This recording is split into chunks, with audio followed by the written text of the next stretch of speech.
So in the group chat today, there was a debate going on whether or not we should have pre-show banter, because we do pre-show banter for usually a half hour, 20 minutes before each show. Hour 20.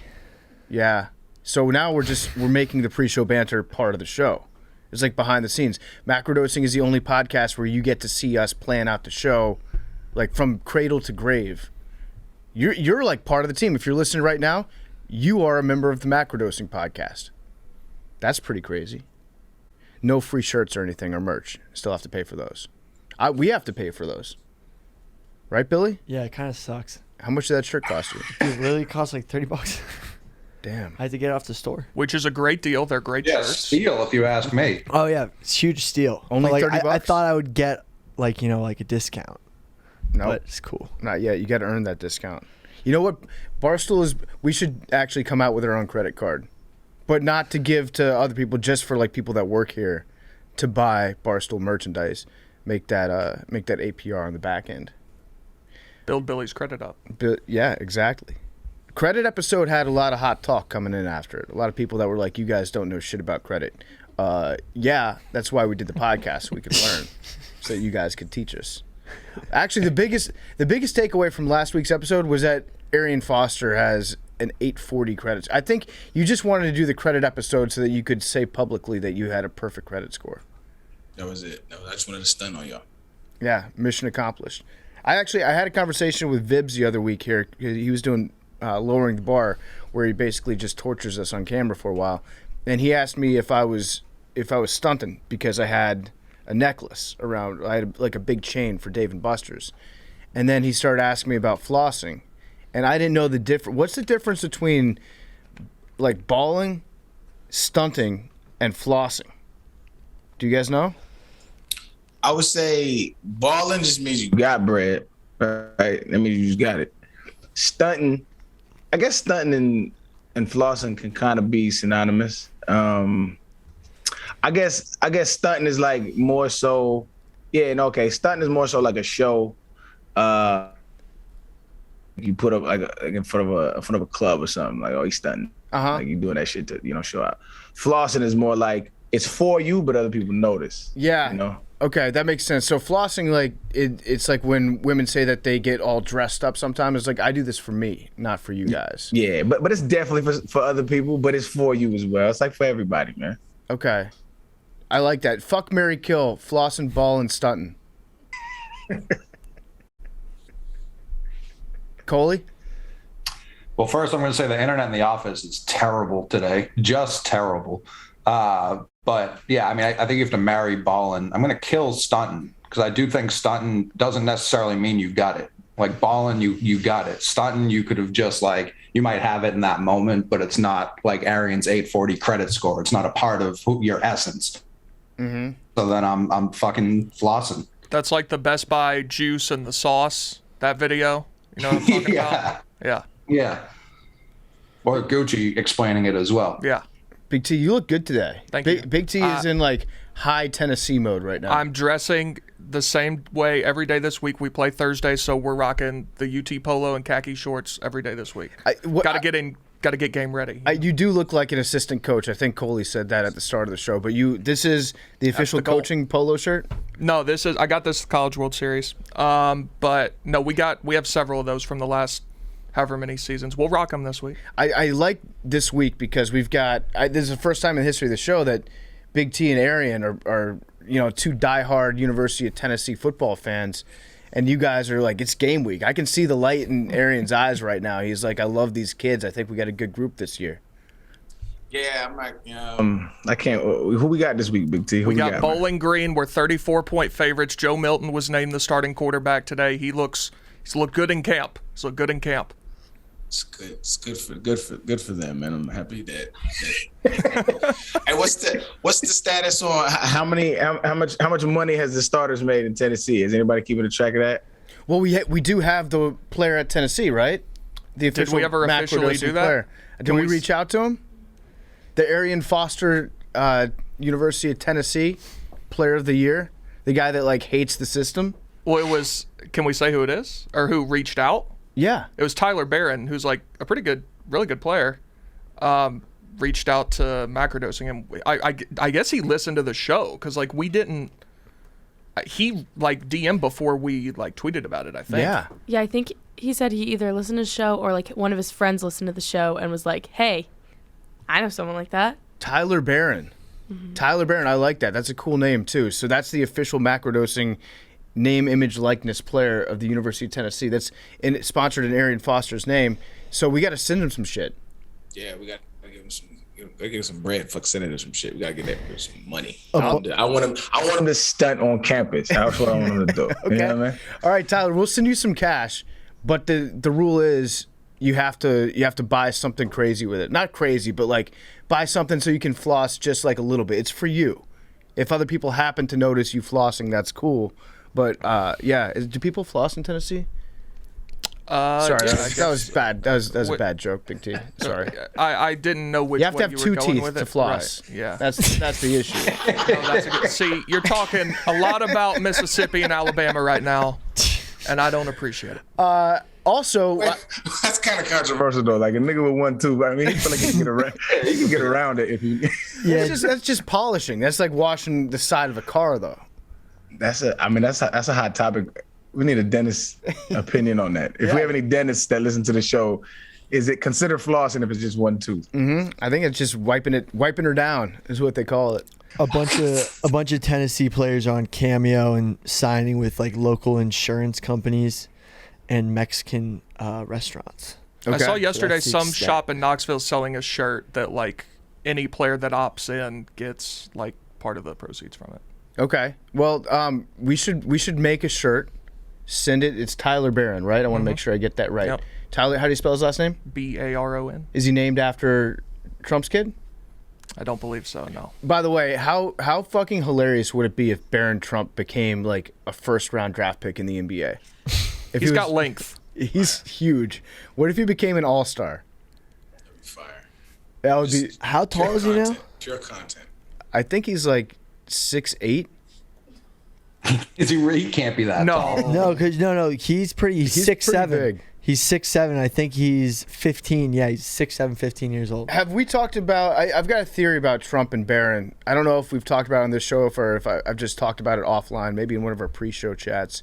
That Donald Trump, like somewhere inside of his brain, he wants to kill Barron because he's grown bigger than him, and Trump is very much like he's an optics guy. He sees his son now as a threat, like how a lion, like an older lion, sometimes they'll kill one of their own lion children if it looks like that lion's going to take over the pride eventually. Like Trump wants an alpha son because the two that he has right now certainly are like, what's the opposite? Like Zeta? There's Zeta males. Omega males. So he wants an alpha son, but I feel like Barron became a Sigma male.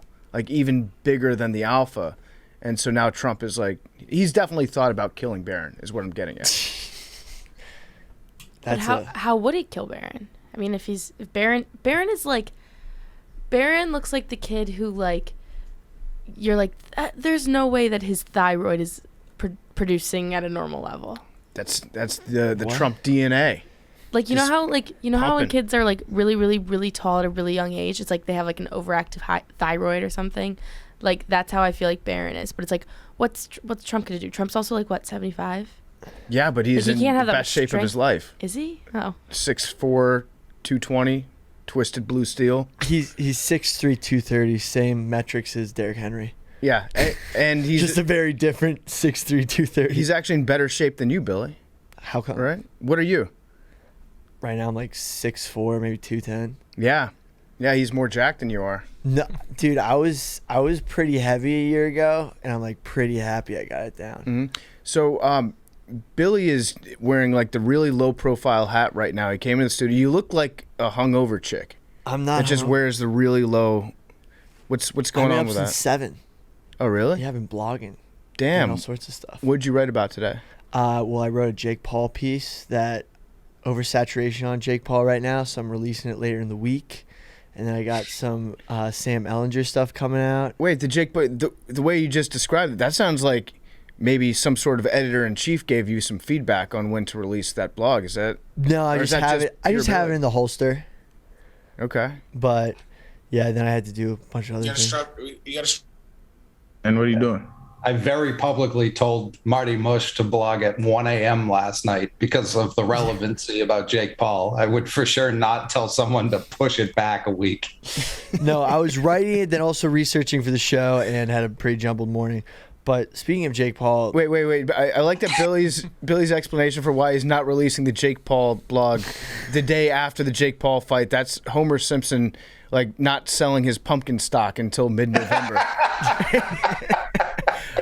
I got a feeling it's about to peak in about 3 weeks. Yeah. So shaping it out. We do need to talk a little bit about Jake Paul because Billy didn't want to talk about it today. Well, I said, like, if we were looking to cut on show, that was definitely something that would take up like 2 hours. I want to hear Billy and Arian discuss the fight last night in your expert opinions. Tyron Woodley, from a non-metric perspective, totally dominated that fight. So just from like a dude perspective. Yeah, from a dude perspective, not from like a boxing scoring perspective. Just from being the aggressor in the ring? Like basically just cornering Jake Paul the whole time, walking him down, and then all those like spacing jabs that Jake Paul threw and landed just added up, and like scorecard wise he won. Mm-hmm. But you think... I mean, I was just saying, you could tell T. Woodley didn't, like, he's not a boxer, right? Yeah. And so like even his stance as he's like walking up, it's like an MMA stance, right? And so it's like everything was real awkward. And if he knew what he was doing, that's what I get sick of this shit. I get sick of this Jake Paul shit because it's like, go fight a real boxer.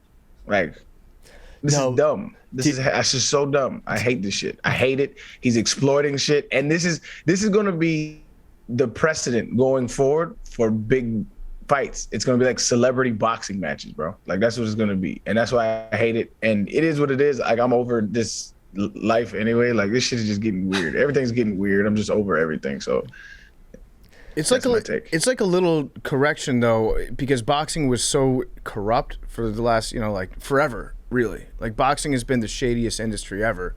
And then fighters realize that, hey, you don't have to have a promoter if you are your own promoter. And so instead of having like a Don King or somebody like that that's leeching off the sport a little bit and doing really underhanded stuff, there are people that just realize, hey, listen, I can sell pay-per-views if people want to tune in and watch me fight. They need to do something about unifying the belts, because that's really the only way that you're going to see like top tier boxers be able to get paid like they used to, unless it's the heavyweight championship like we've seen over the last couple of years. That's still going to be like an elite division.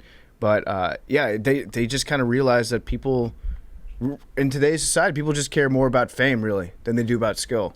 Yeah, I think that's what's bothersome about it to me, is because like I'm a fan of boxing as far as like the pure art of it is concerned. Like, people like Mayweather boxers, they hate watching Mayweather because they go, it's boring. But like, if you watch, he's a fucking technician and he is an artist. That is just beautiful to watch if you love boxing, right? Mm-hmm. Actual boxing. But if you just like want to see a bunch of haymakers and shit, like, Jake Paul's your guy. Like, he tired of shit in the 5th round. Like, and that shit just looks ugly. There's no art to it. It's just like, I don't know. It's gimmicky, but it is. But that's the world we live in right now. It's all full of gimmicks. So it's like, I'm just. The thing is, he's gonna fight that Tommy Fury guy next, who's also a terrible boxer, but this time he's 6 foot, like a larger person. It's going to look more equal in the ring, but he's not that good of a boxer, even though he has 6 fights, and like all of them were in England against like bums that his father, who's like very connected to the mob there, set up. Allegedly. Like, the English boxing circuit is also super corrupt, and it's like right in there with like Peaky Blinders type dudes. Yeah. Hold up, Billy, why don't you fight Jake Paul? I've been trying. The train has left the station, man. Here we go, Arian. Here we go. The train has left the station. He's going to fight Tommy Fury, and then he's going to get an old, like, it's going to be like in 3 years, he's going to get an old fighter like, McGregor. He's going to fight. He's going to do one fight with his brother, which is going to be like, everyone's going to be like jerking off to. You got to troll, bro. That's all he does. That's all they do now. So you got to talk shit. Dude, I don't have enough.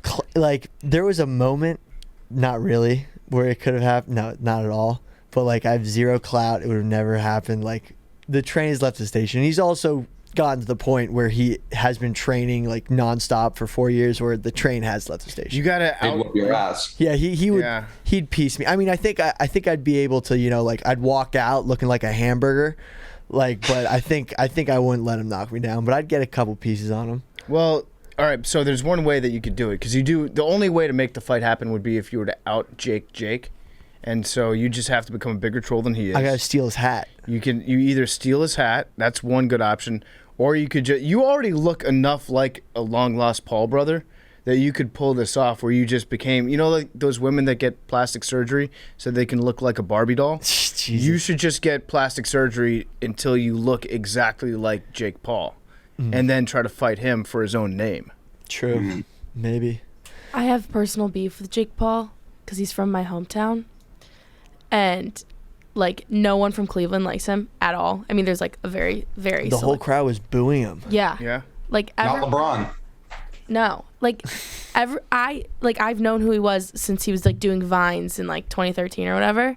Like, Billy, if you were to beat Jake Paul, I would like personally pay you like $100,000. No, I mean it's never. He's gotten so actually, funny enough, at Rough and Rowdy, Logan Paul's trainer was also training QCP, a guy who boxed Chef Donnie, one of our Barstool employees. Awesome guy, was in his fight camp for a little, and he beat QCP, who was trained by Logan Paul's trainer.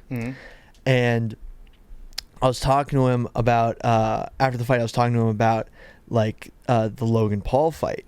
Basically, it was like, yeah, I mean, if you have two guys, right? You have Logan Paul, who's probably walks around at 220 pounds. He's 6'2", and you have Floyd Mayweather, who is how tall is Floyd Mayweather? Like 5'6", and he fights at like back in the day like 145. Like, there's a reason why there's weight classes, and even though they may have met at a certain level, like Tyron Woodley and Jake Paul met at 190 pounds, like back in ancient Greece, they separated these weight classes and sizes for a reason, because there is unfair advantage no matter how good the boxer is. And that's all the Logan Paul Mayweather fight was. It was a bigger guy who didn't necessarily win the fight, but like because it was a draw, just basically hugging and mobbing him. Did not win at all. He didn't win. Right, of course. Who? You don't think Mayweather won the fight on the scorecard? Yes, you said you used to. Misspoke. I meant. I talking about Jake Paul didn't necessarily win. He didn't win at all. He got his ass whooped. He's just big as fuck. Yeah, Logan. I'm talking about Logan beating Logan getting his ass beat by Mayweather, but he didn't get knocked out. Like, that was the same premise. Okay, I got you. That's the same premise why Woodley didn't necessarily beat Jake, but like the scorecard, like if you hit a guy with a jab, like for example, when I first started boxing, they threw me in the ring with a very good boxer who is smaller than me, but I was able to just keep spacing jabs and technically win rounds on a scorecard because I'm a terrible boxer, but I was able to just touch him more than he could touch me, and that's points. The thing is, there's another aspect of it is like this is where I thought Woodley would be better in this aspect. When fighters know that somebody on the ropes, not literally, but like figuratively, like when you down, like that's when you smell blood in the water and you go like a dog in you. But like Willie didn't do that. Like there's a couple times he had rocked him, and if he like rushing, like the fight's over. He would have knocked him out. But like for some reason, like he would just get one shot in and like admire his work. Now, and you supposed to go, and I thought that was like regular hood shit. When you smell blood, you go. Now like, that wouldn't go. I didn't get it. Now MMA fighters, and I've read about this. MMA fighters don't do that because did you see when Nate Diaz hit in his last fight, when he like in the last round he clocked the guy and hurt him good and just pointed at him and didn't rush him? Yeah. So like MMA fighters, when they hurt a guy, that's when it's the most dangerous rushing in, because that's when the flying knee happens. That's when the kick happens. So they actually don't do that, which is funny. Like I remember Joe Rogan was talking about this, like even before this fight happened. Like MMA fighters, you're not supposed to rush in when you hurt a guy. Like, so that might be the reason why he didn't like chase him down in the corner and take him when he knocked him on the ropes. Why he didn't jump him? Like, they're thinking like, he could lock up with me somehow because they grapple. Yeah. Yeah, that makes sense. But even though it was boxing, his instincts probably took over. I don't really get it though. If you're fighting in MMA and you get tagged, you get hit right on the chin and you're woozy and you're backing away, they're saying that that's when that person's at their most dangerous? Yeah, when it's their knees get buckled? Yeah, no, I'm serious. It's like, I feel like this is just Joe Rogan doing a heat check. I don't know. He's like, I wonder how much bullshit I can get Billy to believe if I say. Well, he did say that, but like there are guys have gotten knocked out rushing in after hurting a guy because basically for perspective, like I do jujitsu, right? Yeah. And in jujitsu, it's to me it's like one of the best art forms of fighting that there is, like real fighting, because like like when I was first studying it, like they teach it like as a lifestyle, and my professor was like, this is it's not really like, it's not just like body, it's gonna do it for cardio and stuff. It's like a lifestyle that they teach, right? And one of the things that I got taught like when I was earlier was like a profound philosophy, right? Which is actually an interesting aspect when you think about it. Like some of the best fighters of all time have some of the greatest like philosophies of life. Like I mean, look, like if you look at like Mike Tyson right now, like his philosophy on life is fucking fascinating. Muhammad Ali, Bruce Lee, like all of these like great martial artists like have really good philosophies on life. But then one of the things that I was taught was like when it's a saying, I'm a butcher. When you're down on the ground, like when you're in a real fight and you're down on the ground is your ocean, and not everybody knows how to swim. And so when dudes is on their back and they know jujitsu, like that, like I'm most comfortable when I'm on my back. Like I know what to do. Like I feel very comfortable. And so like I get the hesitancy. That does make a little bit of sense actually. Mm-hmm. That's the funniest thing. Like when you see jujitsu guys like on their back, like crab walking, like tabletop crab walking, and you're just like what? Yeah, what are you doing? It's just like that seems like not like that doesn't look like a very menacing stance, but it is very dangerous. Because I don't think that there's any animal in the animal kingdom that fights like that. Yeah, that would like on their back. That would willingly put themselves in a prone position like that to try to draw in another. I don't know. Somebody's probably going to tell me how wrong I am because there's like a pit viper that does the same thing or like plays dead. But yeah, it's not like a natural looking fighting position. But it also makes sense what Arian's saying. Like the purpose of a fight, most people think, is like get the other dude on the ground, and so you spend all of your time trying to avoid the ground at all costs. But if you can just like dominate something that somebody else is really uncomfortable with, it would make sense that you'd have a good advantage there. So like my older brother, right? Like he still thinks he could beat me up in a fight, and it's wild. I don't know why. Ego. But like, so the other, like it was probably like a month ago. Like the family was visiting, and we got hella drunk, and he started trying to rough me up. Like you know how like brother, they're pushing me and stuff. Like bro, stop. Like we're adults now. But he kept going, and I sat down on the floor. I said, come on. I just sat down on the floor, and I grabbed his ankle and I flipped him, and he fell, and I made him tap out. Like it's just you just know what you're doing. Like it's just a different it's a different thing there. Well, Billy, I have another way that you can fight Jake Paul. How? Are you okay with kidnapping? You'd either have to kidnap. Bro, he has insane security. Like the guy, his former bodyguard was like a defense contractor in South Africa. The guy who died recently. Yeah. He has like mobbed up security, like a dictator in a third world country hires. All right, so I was gonna say, wait, you wouldn't kidnap him. You'd have to kidnap somebody close to him and be like, I'm only going to release this person. What about kidnapping the robot? Well, if you just build another one. If you kidnap the robot, I feel like Jake Paul, you'd at least get his attention. Does he have a dog? Does he have a dog? I feel like he doesn't care. Arian will get right on that. I will not endorse kidnapping a dog. He'll do it. I will be in on that plan. I will definitely kidnap that nigga dog. He does have a dog. I don't think is it a good boy? It's a very good boy. Yeah, Retriever. I'm out. Good boy. I'm out.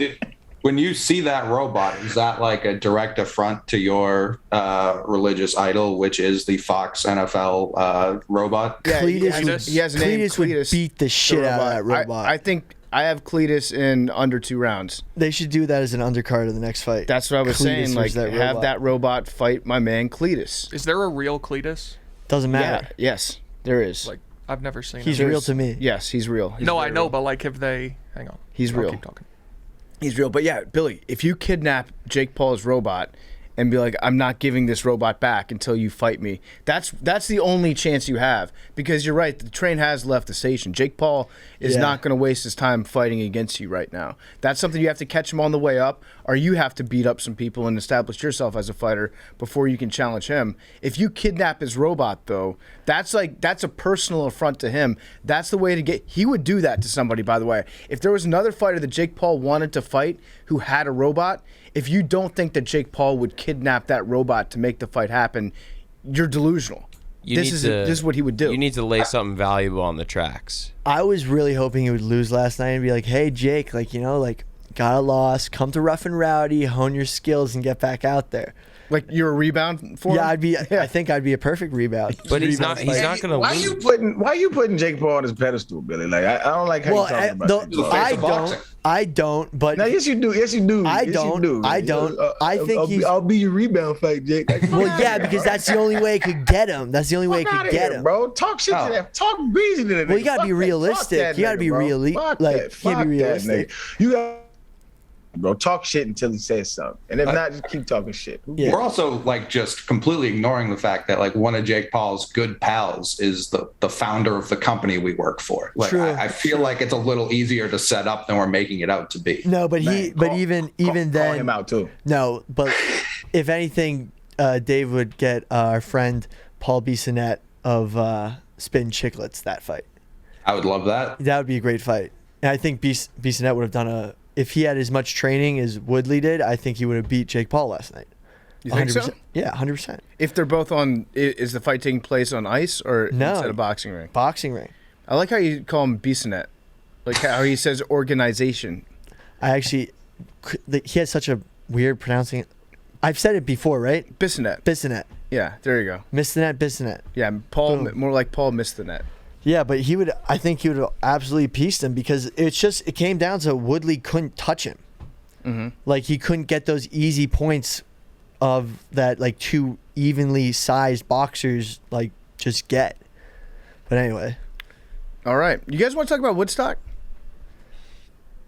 Yeah. Which one?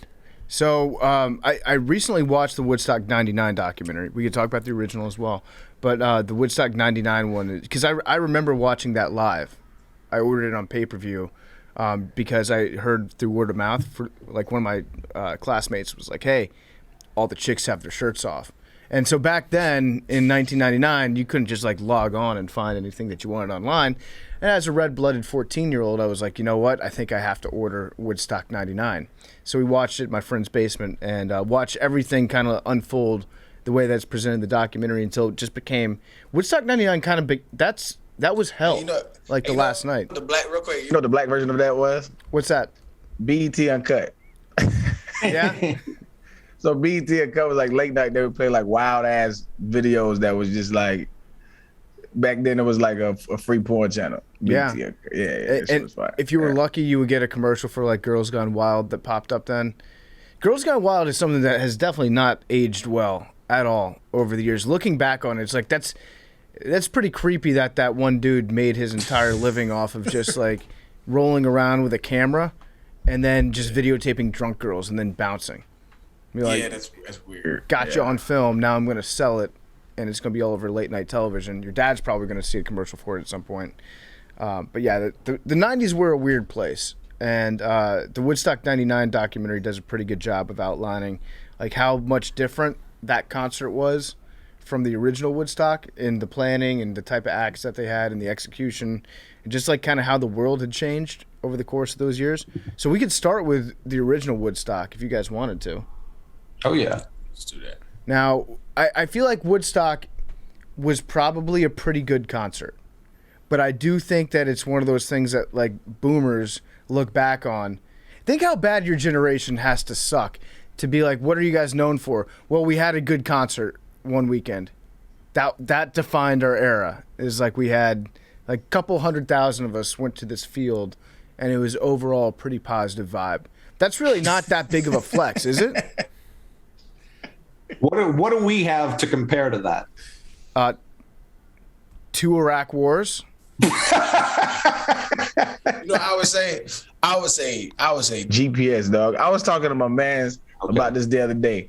You know how much fucking time people wasted before GPS, dog? Like before cell phones. Like, can you imagine? Like, yo, meet me for pizza at 3:30, and like, buddy had you didn't get his message until you got back home, and you thought nigga stood you up, and you like, damn, buddy didn't show up. It's been 2 hours. I'm gonna go. He didn't make it. And he come back home. He's like, hey man, sorry I couldn't make it. I had it. So it's just like, there's so much time. It was so inefficient. Niggas used to be inefficient. I couldn't imagine, bro. That shit was hard. I had to drive from New Jersey all the way to Connecticut when we were going to interview Jim Calhoun.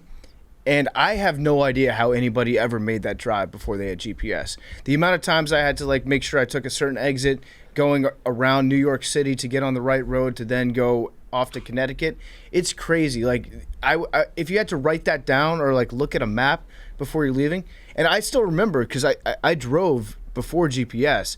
I have no idea how the fuck I did that. It seems terrifying to me that I was a 16-year-old and my parents just gave me the keys to a car and they're like, hey, go take this van and we trust that you'll be able to drive around Washington, D.C. It makes no sense how people were able to do it. Also, I guess let me bang for that part of it a little bit. We were a little more familiar with our surroundings than people nowadays too, though. Like it desensitizes you to your surroundings. So like when we grew up in neighborhoods, like we knew the neighborhood and we knew the place. You know what I'm saying? And also like it didn't used to be like take a left on Lake Avenue and go. You know, it was more like, okay, you're gonna see this red truck. And when you see this red truck, you're gonna bang that right. And then there was landmarkers more so. You know, so people was more familiar, but still, it's so inefficient, man. Like this is just way better. It's way better. I have a theory on that GPS thing. I think GPS is like, I think that muscle about directional awareness and getting to places, since we become so dependent on GPS, like you'll even see people in New York City, which is a grid system, looking at their Google Maps to find places. Like, I think that muscle has gotten so weak, and there's definitely different types of effects of that muscle getting weak, that like whatever it is that makes us directionally oriented is if it's like the amygdala or like something, that thing is definitely weak. And that's why I sometimes don't use GPS and drive places, because I want to like make sure I can get there and still like exercise that muscle. Yeah, go get lost. People don't get lost anymore. Like when was the last time you pulled over and went into a gas station? You're like, hey, do you know how to get to this town? Because I used to have to do that all the time. People just don't. What's the name of the part of the brain? I don't know. I think it's either hippocampus, amygdala. It's one of those. I'm definitely getting it wrong right now. I hate that you know what the word hippocampus is. I absolutely hate it because. So I'm sorry, this is taking a little bit off the direction, but I'm in a trivia league and I get these emails every morning with 5 questions. And you can't cheat. You don't look things up. It's like an honor system, because really, if you're cheating in like an online trivia contest, you're like, I can't imagine sinking any lower in life than cheating in an online trivia contest that I don't get a reward for if I win, right? So one of the questions this morning was about a part of the brain that is named after the Greek term for seahorse, because it looks like a seahorse. And I was like, fuck, I know that it's hippo something, and I couldn't figure out what the suffix was. So after just thinking about it for, I don't know, a couple hours, I just said hippodrome or something like that. And it's hippocampus, and Billy knew it. It actually is the hippocampus. Yeah. All right, there we go. Homing signal in the brain. You know how I knew hippocampus? I knew hippocampus because Meet the Robinsons. You remember that movie? So in that movie, the little genius kid, the little genius adopted kid, was like, I cracked the hippocampus. Like, I just forever stuck in my mind. It's a good name for a part of the brain. I don't like that PFT's constantly practicing for the dozen. No, these questions are way better than Jeff D. Lowe could ever write. Jeff D. Lowe wishes that he could write these. No, these are not like who won the AL MVP in 1994. No, these are some deep-ass questions. Is this just like you and your friends, or this is something you found online? No, it's like a massive league. There are like thousands of people that play in it, and it's like you have to get an invite from a friend, and then first year is free. They get you hooked on it. It's like like cocaine, and then you have to pay for it after that. And so this is my 3rd year. Yeah, low-key, the hippocampus, it controls a lot of memory and the ability to remember several things. So on the lowest key. Are we all just brain dead because we've been hooked on GPS? Yo, I if that's the first time anybody's ever uttered those words together. It's like low key, the hippocampus. People don't like to talk about it, but the hippocampus. I mean, are we all just walking around? Our phones have us totally just like brain dead, basically. Yeah, people forget that the hippocampus controls memory. Like if you use a certain sort of like, no, but think about it. If you use like a crutch, Billy's it right. weakens other stuff, and now we just have weaker brains because we've been dependent on phones. Billy's right. How long do you think you could go without using your cell phone? But it's just such a dumb premise. You dumb Billy. I'm just saying, for what? Like, why? When's the internet gonna cut out, nigga? Like, what? Globally, like, you know what I'm saying? Like, if you want to get a swole hippocampus, your hippocampus is all shriveled up. No, that is going to be there's going to be an EMP at some point. We need to be ready for that. Nobody talks about that. They're not going to bomb us. It's going to be an EMP. The Great Reset. Oh yeah. Is that what you're saying? Yeah. What's an EMP? Electromagnetic pulse. It's like, have you seen The Matrix, Mad Dog? No. Or Ocean's 11? Yes. So when they wipe out all the electricity in Las Vegas, Okay. that's from, it's called like a pinch. It's an atomic bomb, but there's no explosion. It just delivers, it knocks out all electricity. And Big T, you're saying that's going to happen to everyone? No, someone who wants to do harm to someone, yeah. Is that like we have backup generators for shit like that. Like, is that possible? Yeah, it's possible. Like in real life? Yes, absolutely. Ocean's 11 is real, though. No, it is for sure. Arian's calling cap on it. It's not cap. Bro, there is you don't no think there's cap. backup? Like, yes, like I think we have something. Big T. There's literally like hurricanes that come, and people have like backup generators for their houses. Like, you don't think there's like backup generators? I am sure we have some measures in place, but I think I don't think we're prepared for what would actually happen if that hit. I think the biggest reason I'm like against it happening is you follow the money. Like even our servers are on Amazon. Amazon runs the internet in this country at this point, and that's who has all of our money. I'm sure Bezos is ready for an EMP. But the real thing is the satellites aren't. Because all the satellites are going to have their electric. If we get hit by like some unexpected meteor, like but even then, like we could see big enough meteors far in advance to where we could like have a defense for that as well. So it's just like it's possible, but it's just not very probable. And why are religious people? Y'all want a doomsday? Like y'all want a doomsday? Like why is the weirdest? I don't want that at all, bro. Like if you talk to religious people, like, and I'm not even anti-religious people, but I'm not anymore. But it's like, well, y'all niggas want the world to end, bro, and like y'all find the most funny ways to think about this shit. But it's like you're always like you rooting for this shit. You have to. I want it on the record. I am anti-EMP. I no, said, you are totally pro EMP. No, did you not listen to the last 5 seconds? No, you wanted everyone to revert back. No, it's the same mindset that he has when it comes to just being in constant fear that he's going to get accused of a murder that he didn't commit. Yeah. He's just in constant fear that an EMP is going to wipe everything out, but we should be prepared. Thinking about it. I do not love thinking about it. I think you enjoy, to a certain extent, you like the fact that you think about it more than we do. No, I want a grand total of 0 attacks on America ever. Okay. Just America? Old. Well, that's see, you always try these little. Oh, let's twist things. Let's give it a little. You said want. Okay, let's just. Hold on. Why would you relegate your safe haven just to this little piece? Well, because we were talking about. Listen, okay, I want on record. I hope no one ever dies. I hope there is no war ever. What about? I hope everyone lives in a perfect, beautiful harmony. What about everywhere even in child molesters? See, this is out of control. You have to ask these questions. You need to renounce. To be fair, Big T. To be fair, like this is what like philosophers did like way back in the day, right? They would just sit here and poke and prod at each other's thoughts. We're philosophizing right now, so just just do what we do, man. Don't take. Would you rather have everybody in America who's on death row get hit by an EMP, or would you rather have a nunnery in rural Italy get hit with an EMP and they're on dialysis? Neither. I want nobody to ever get hit by an EMP. But the EMP wouldn't do anything to the death row inmates. No, I was going to say the opposite. It would keep them alive. Ah, true. No electric chair. Oh, that's interesting. Are you pro death penalty, Big T?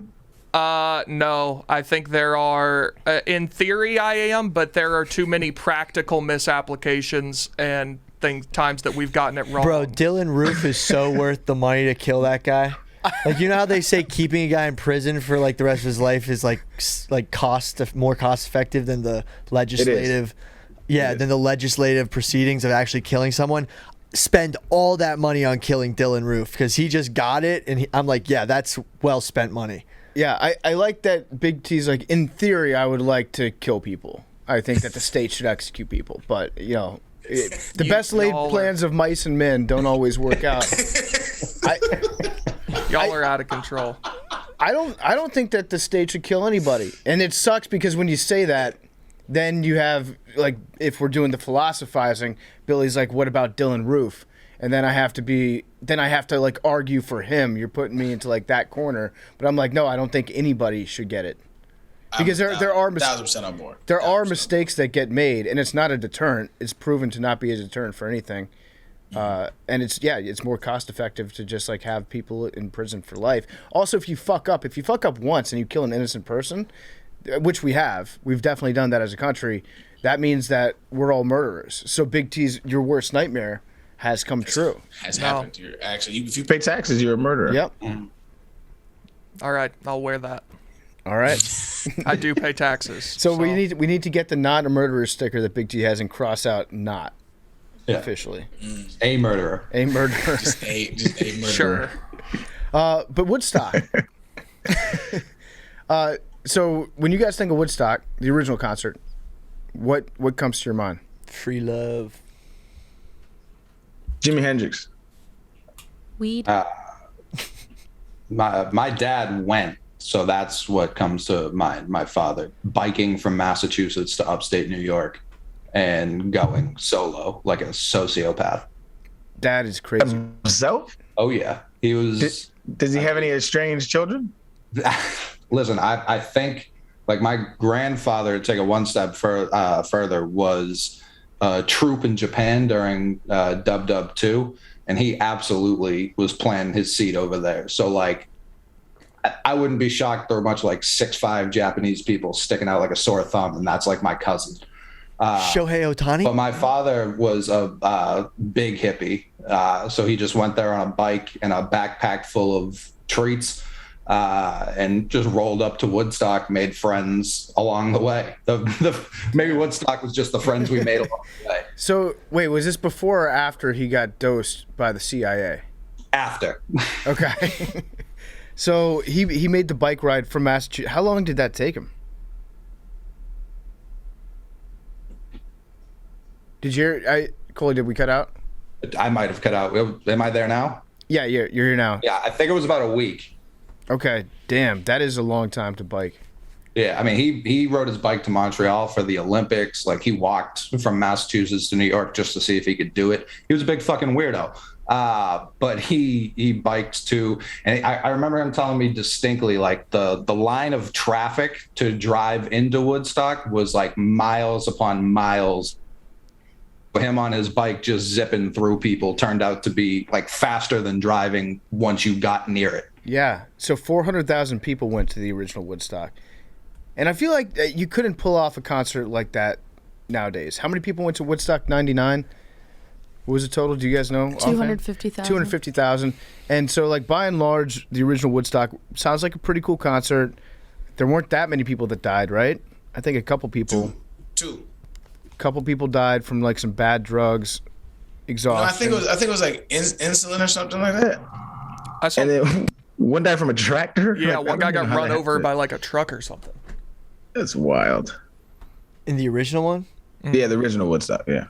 I feel like if we tried to do a Woodstock right now for bands, it would just it would devolve not necessarily into violence like we saw in 99, but just like a bunch of brands just like trying to like market themselves as thought leaders. Like they just take over the stage and start to host roundtables on like the freedom or the future of the cloud. It would just become, I don't think that we can just have a good weekend of nothing but music going on at a massive festival anymore.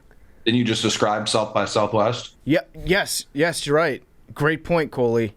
Yes, it would become South by Southwest, which used to be just a great week of music. At every bar in Austin would have live music. It would be bands that you've never heard of before, just like bands that sometimes didn't have, more than 20 people or 30 people that had purchased their CD or their album. And it was just like live music everywhere. And then over the course, it was actually like while I lived down there, I saw it started to change from something that was kind of cool that we all looked forward to into just like a massive brand orgy. There's like a bunch of people who called themselves like thought leaders and wanted to talk about like being futurists, but really just promote their own companies that just totally took over the town. Now it sucks. Now it's like the last cool thing that came out of South by Southwest was probably actually Imagine Dragons. That's actually a pretty good story. I saw Imagine Dragons at Rachel Ray's show. They opened up for him. And I was one of about 10 people in the crowd, right in front of that big fucking bass drum that they have. And nobody else really dug them. And I was like, I can see this band becoming the official band of college football on ESPN in a matter of years. They played Radioactive. And it's actually very sad to see Imagine Dragons totally rocking out to Radioactive and nobody in the crowd even listening. I was one of maybe 10 people, everybody, and of us 10 people, we weren't even like moving our head to it. It was very sad to watch, but I was like. One of those 10 was some record producer though. And he was like, man, this sucks. I can't wait to put it on every radio station in the country. That son of a bitch. At some point we should go back and do like a little bit of research on how music has been marketed over the years. And like how different bands became famous and the type of shit that you had to do to get your stuff on the radio back in the day, because it was like before the internet, it was really controlled by just a handful of people. So I have a hope that one day, like I'll probably be dead, but is what drives the genre. And it can't be that right now because it's the quantity. It's literally how the algorithms of Spotify and Apple and all of this shit, it's how the algorithms work. It's like the more content you put out, the more traction we can get, the more looks you'll get, right? And that's forcing people to spend less time with their art and spend more time into marketing and stuff like that. Mm-hmm. Like Tekashi 6ix9ine. Yeah. Like that is the blueprint to get successful to these young artists. It's like, I gotta troll people. I mean, Jake Paul, for example, it's the same shit. It's like the way we market is actually diluting the actual art form. And I sound like an old bitter nigga saying that shit, but it's not true. Like, so this is how I know I'm biased. My favorite genre era is the 70s, right? I feel like that was the golden era of music. I love that. Even more than the 90s, when I grew up in the 90s and 2000s. Like, I think that's the greatest music that's ever made. And I think it's because the money that got put into music, it became all about the marketing and brand partnership and all of that shit, and less about actually connecting on a level that really meant something to you. And because of that, like I said, and now it's even worse because we have this instant gratification society that we live in. And this is why the music is so bad nowadays. I mean, you'll find some good pockets of music, but it's just not good. It's just not very good music. Like, we're gonna look back at like 20 years and be like, this shit was horrible. Like, it was really bad. I don't completely disagree with most of the music that comes out and a lot of the pop music. The biggest artists of the generation, like, still almost are defiant of, like, Kendrick doesn't play to that shit. That's what I'm saying. He comes out once every 4 years, and look at the quality of music that he gives. That's what I'm saying, because he takes his time with it. Right. These other cats just like, they put out singles every other week. Right. And but what, like, I guess what I'm saying is, like, the leaders of it are not really. So the people who are like, oh, I get a buzz right now, I need to stay here no matter what. Yeah, they're putting out garbage consistently. Right. But I do think, like, I mean, Beyonce's not waiting for shit. Like, John Mayer just put out a great album that, like, he took his fucking time on. Like, I do think that even in this era, if you just completely ignore the algorithm almost and just focus on it, like, the people know what's bullshit and what's not at the end of the day. What about Donda? Where do we stand on Donda? Tekashi 6ix9ine. I haven't listened to it yet. I love Kanye so much that I will always listen to what he drops. I just think he's in a space in his life where I don't agree with the shit that he's doing or saying, and that's okay. But I will always check for him because of what he did for me his music helped me get through a lot. Mm-hmm. I listened to the first 2 tracks and I was like, I need to sit this, because I'm in LA right now. So I was like, I need to go home and listen to this, like where I'm in a better place. Because I just couldn't give it the love that I feel like a Kanye album needs. But I heard Jay-Z say, I heard Jay-Z say, made in God's image, that's a selfie. Mm-hmm. I turned it off and I was like, I'm not now. That is a horrible line. That's your guy. That's it. It is my guy. Jay-Z, I think Jay-Z's the greatest rapper of all time. He's not my favorite, but I think he's the greatest. But that was that was the cheap line. That was a very cheap line. And that's disappointing. And so like I just need to gather my thoughts, regather and just go somewhere else and listen to it. That's why I told you last week, if him and Benny dropped albums on the same day, I'm listening to Benny.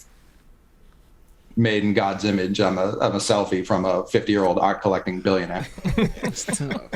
Oh man, he ain't lying. It's so I've listened to it twice now through. I think it's not bad. Kind of like what Arian's saying. Like Kanye is proven over the course of the last 17 years, 18. When did College Dropout came out? Was that like 2004? Yeah, so he's been around for a while, and he's proven that he can make some of the best music on the planet. So I know it's still in there somewhere.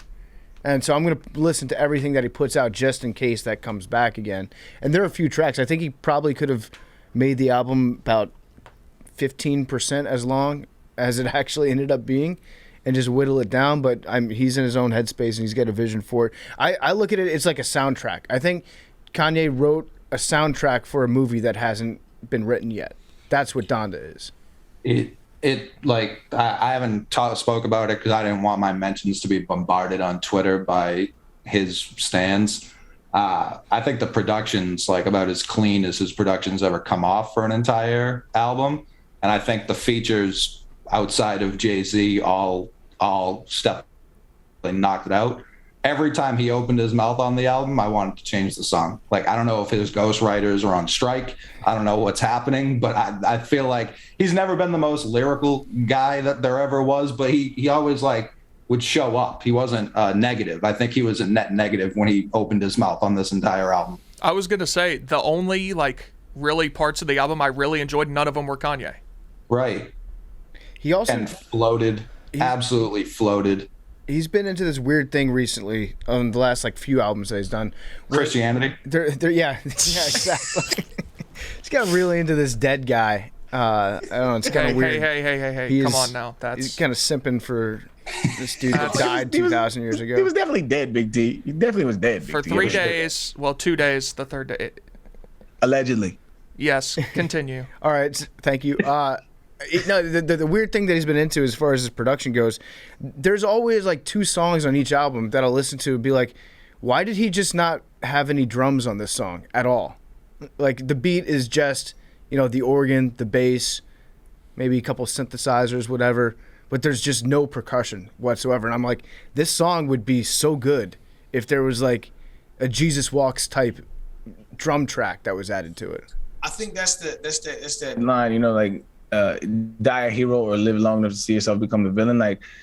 When you're that artistically brilliant, I think you get bored making brilliant shit, and so you experiment. And a lot of that experimentation doesn't necessarily hit all the time. It doesn't resonate with folks like the shit that will. Yeah, I feel like a good example of that was when he started this Kanye dissension was what was the Yeezus? Yes, it was Yeezus.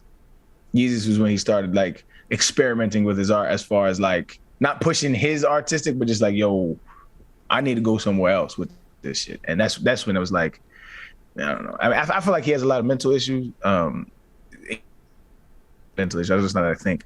And I think it's just him trying to figure this whole life shit out, and none of us do. And this is his way of doing it. And I'm a fan of him. I'm always gonna be a fan of him. I don't agree with what he says. I don't agree with what he does. But I'm always gonna check for my guy, man. So what I read about when you're talking about like him not putting drums on certain tracks, what I read was it was either during Yeezus or right after he sat down with Rubin, told him to like start stripping stuff down, because especially there are a couple tracks I like Yeezus a lot. I think that's his last like great album, but there are parts where he's just like, what if we put a dog barking in this track? What if I just spilled a bowl of chili in the middle of this one? And it's like, Rick Rubin was like, how about we knock that the fuck off and make it a little bit more simplistic? And that's how we take it from here. And so from what I've read, that's kind of what he's been sitting with, like not overproducing it and almost doing a little bit more minimalist. Okay. All right. Yeah. I mean, I think it's better than the last album that he put out. I'll say that about Donda. Although that song Kenny G was a banger. What was his last album? The last one was Ye, wasn't it? It was technically Jesus is King, and then he did Ye. Oh, yeah, that's right. Jesus is King. Hey, there was 2 or 3 tracks on Jesus is King that I still bump to this day, dog. Like everything.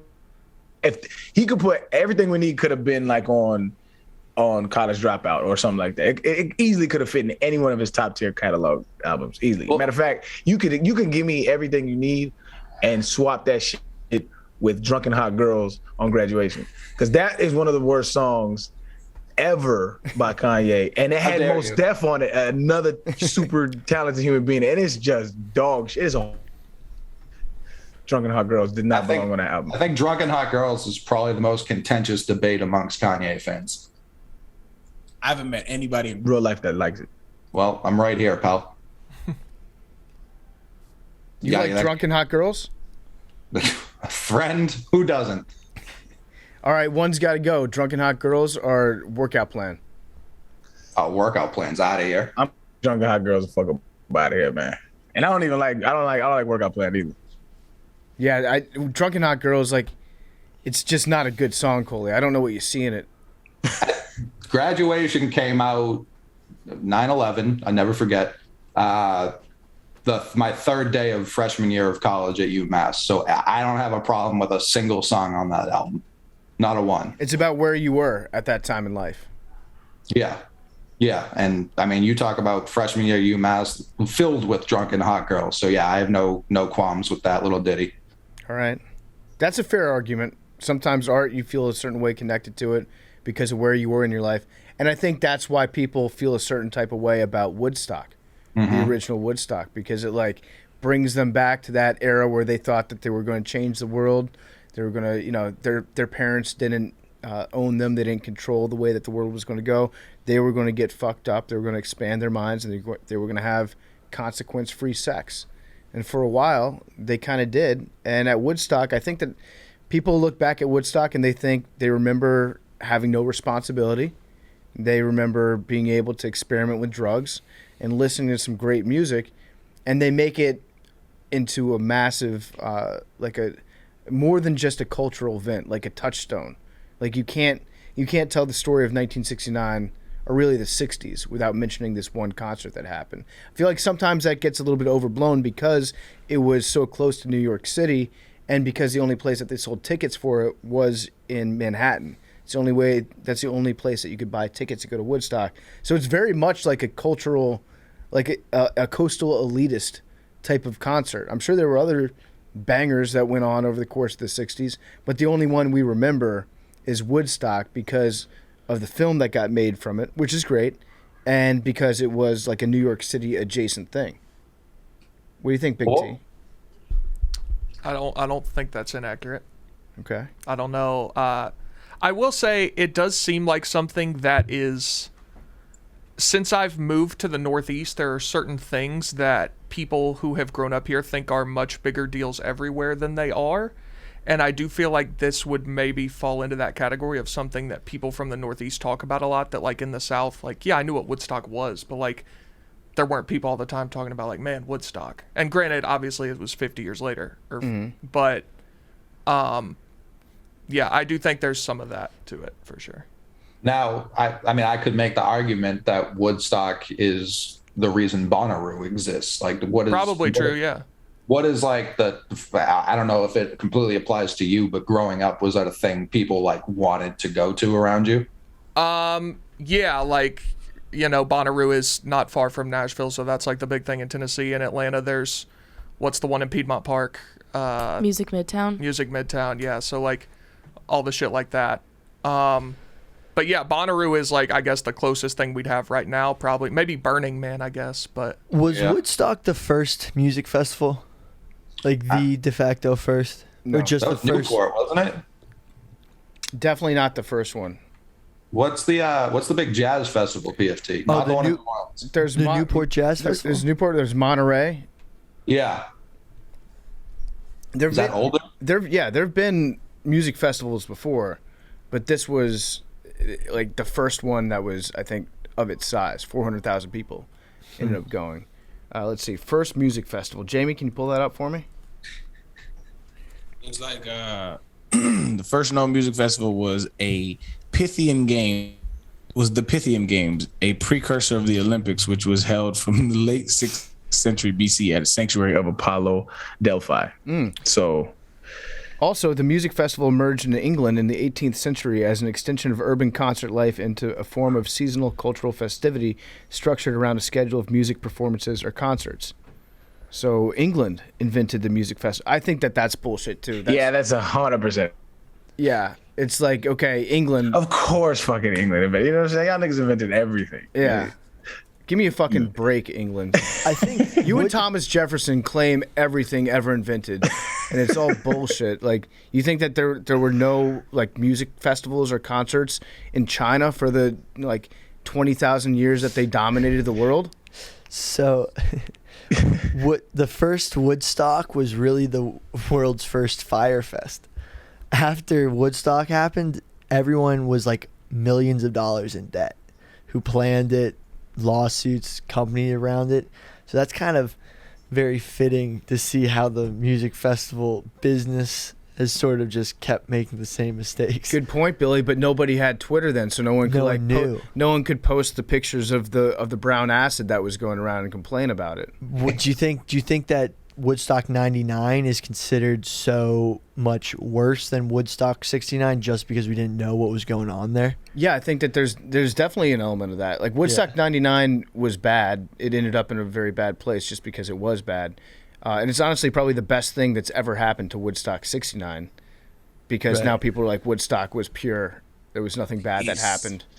I feel like there might be a little... There was 2 people that died. There was two. That sucks, for that family and whatever. But like one of the worst things that happened at Woodstock was there was, I think, 1 porta potty per every like 150 people or something like that. And so and then even the porta potties that was being used, they started overflowing, and then it was raining, and then all of that secretion that was on, so everybody was stepping on there, but like that's fucking crazy. And they thought it was mud. Yeah. Oh my god. They were diving through it and shit like that. Yeah, I think that's just how boring it was without GPS. To go swim in the shit. Yeah. I think weren't they thinking back to like the original Woodstock? There were the mud people at the original Woodstock too, right? Yeah. And so they're like, look, we're just like our parents were.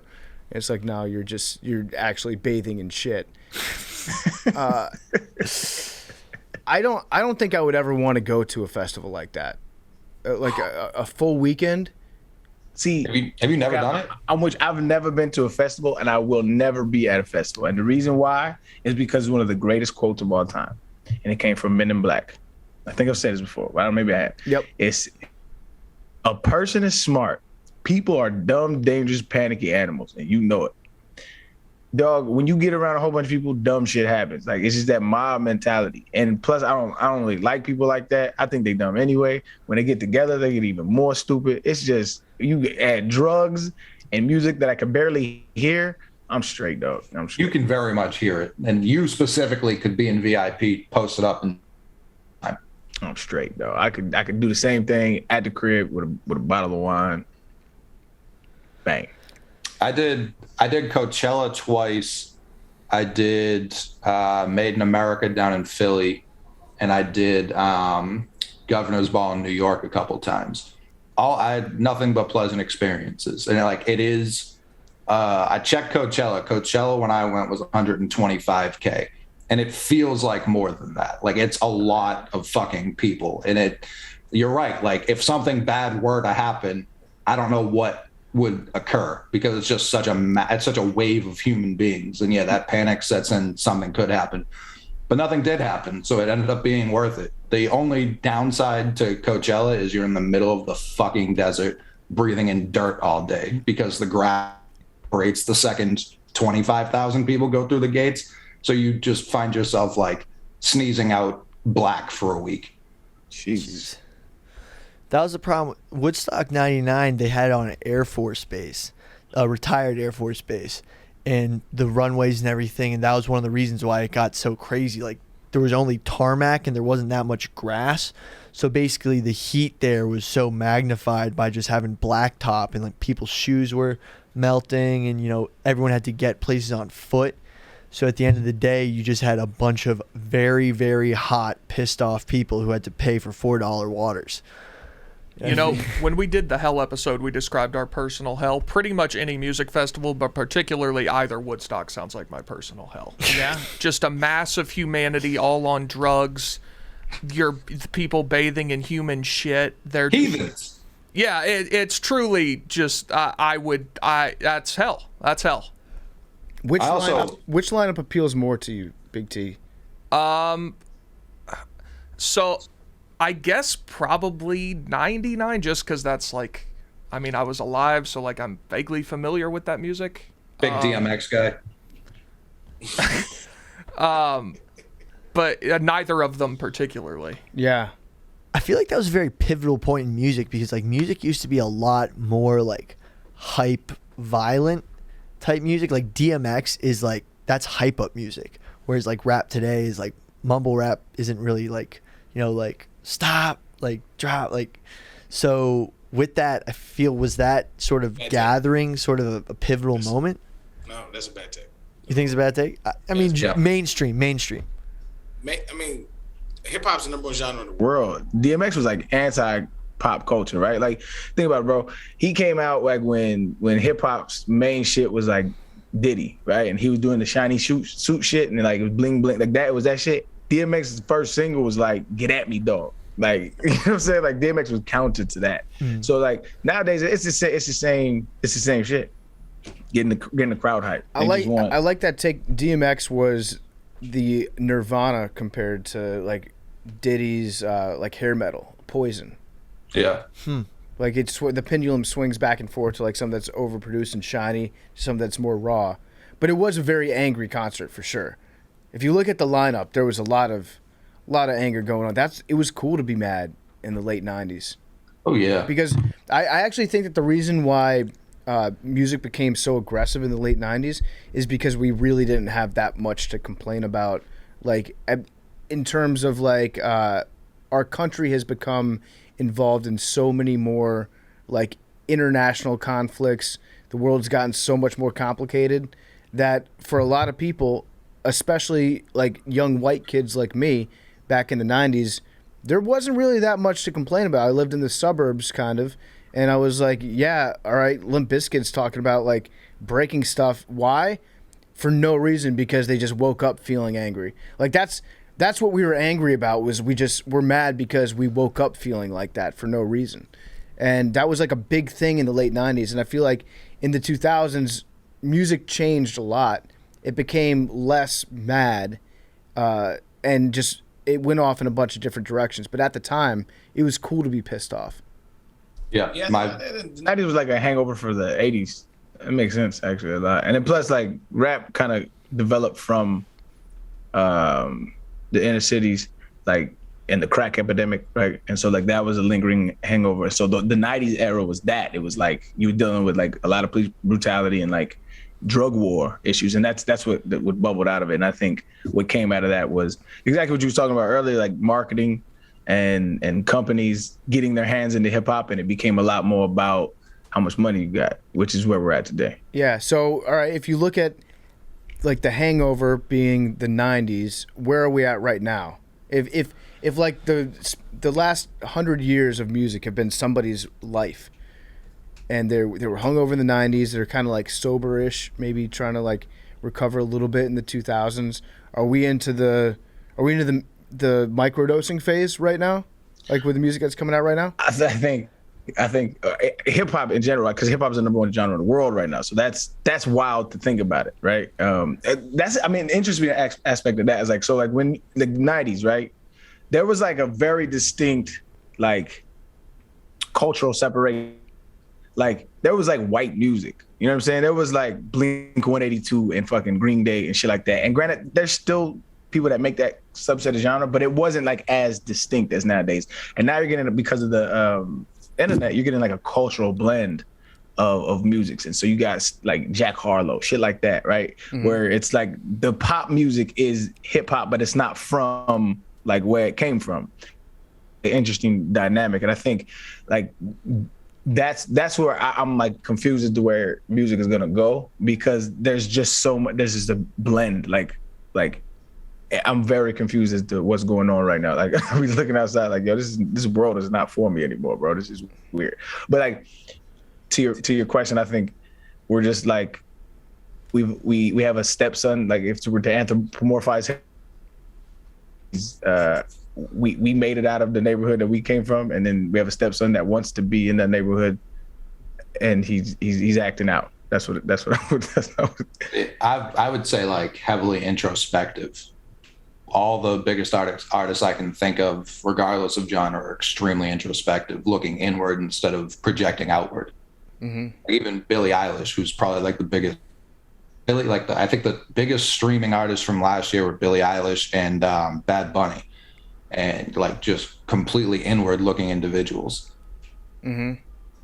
Yeah, people don't really give Billie Eilish enough credit, I don't think, because they say, yeah, she's great. Now there is like controversy. Does she write her songs? Does she do most of the production, or is that her brother that does most of it? But she's people that like instinctively with a knee-jerk reaction hate on young artists that come out, whether it's like a Disney group like the Jonas Brothers or whatever, anyone who's young that's coming out.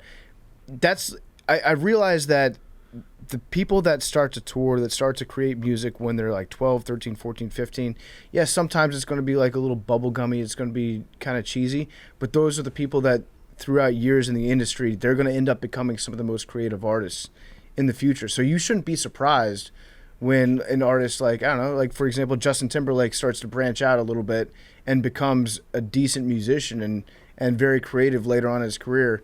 A lot of people hold on to that whole teeny bopper thing for too long when it comes to new emerging artists. But Billie Eilish is good. I can listen to Billie Eilish.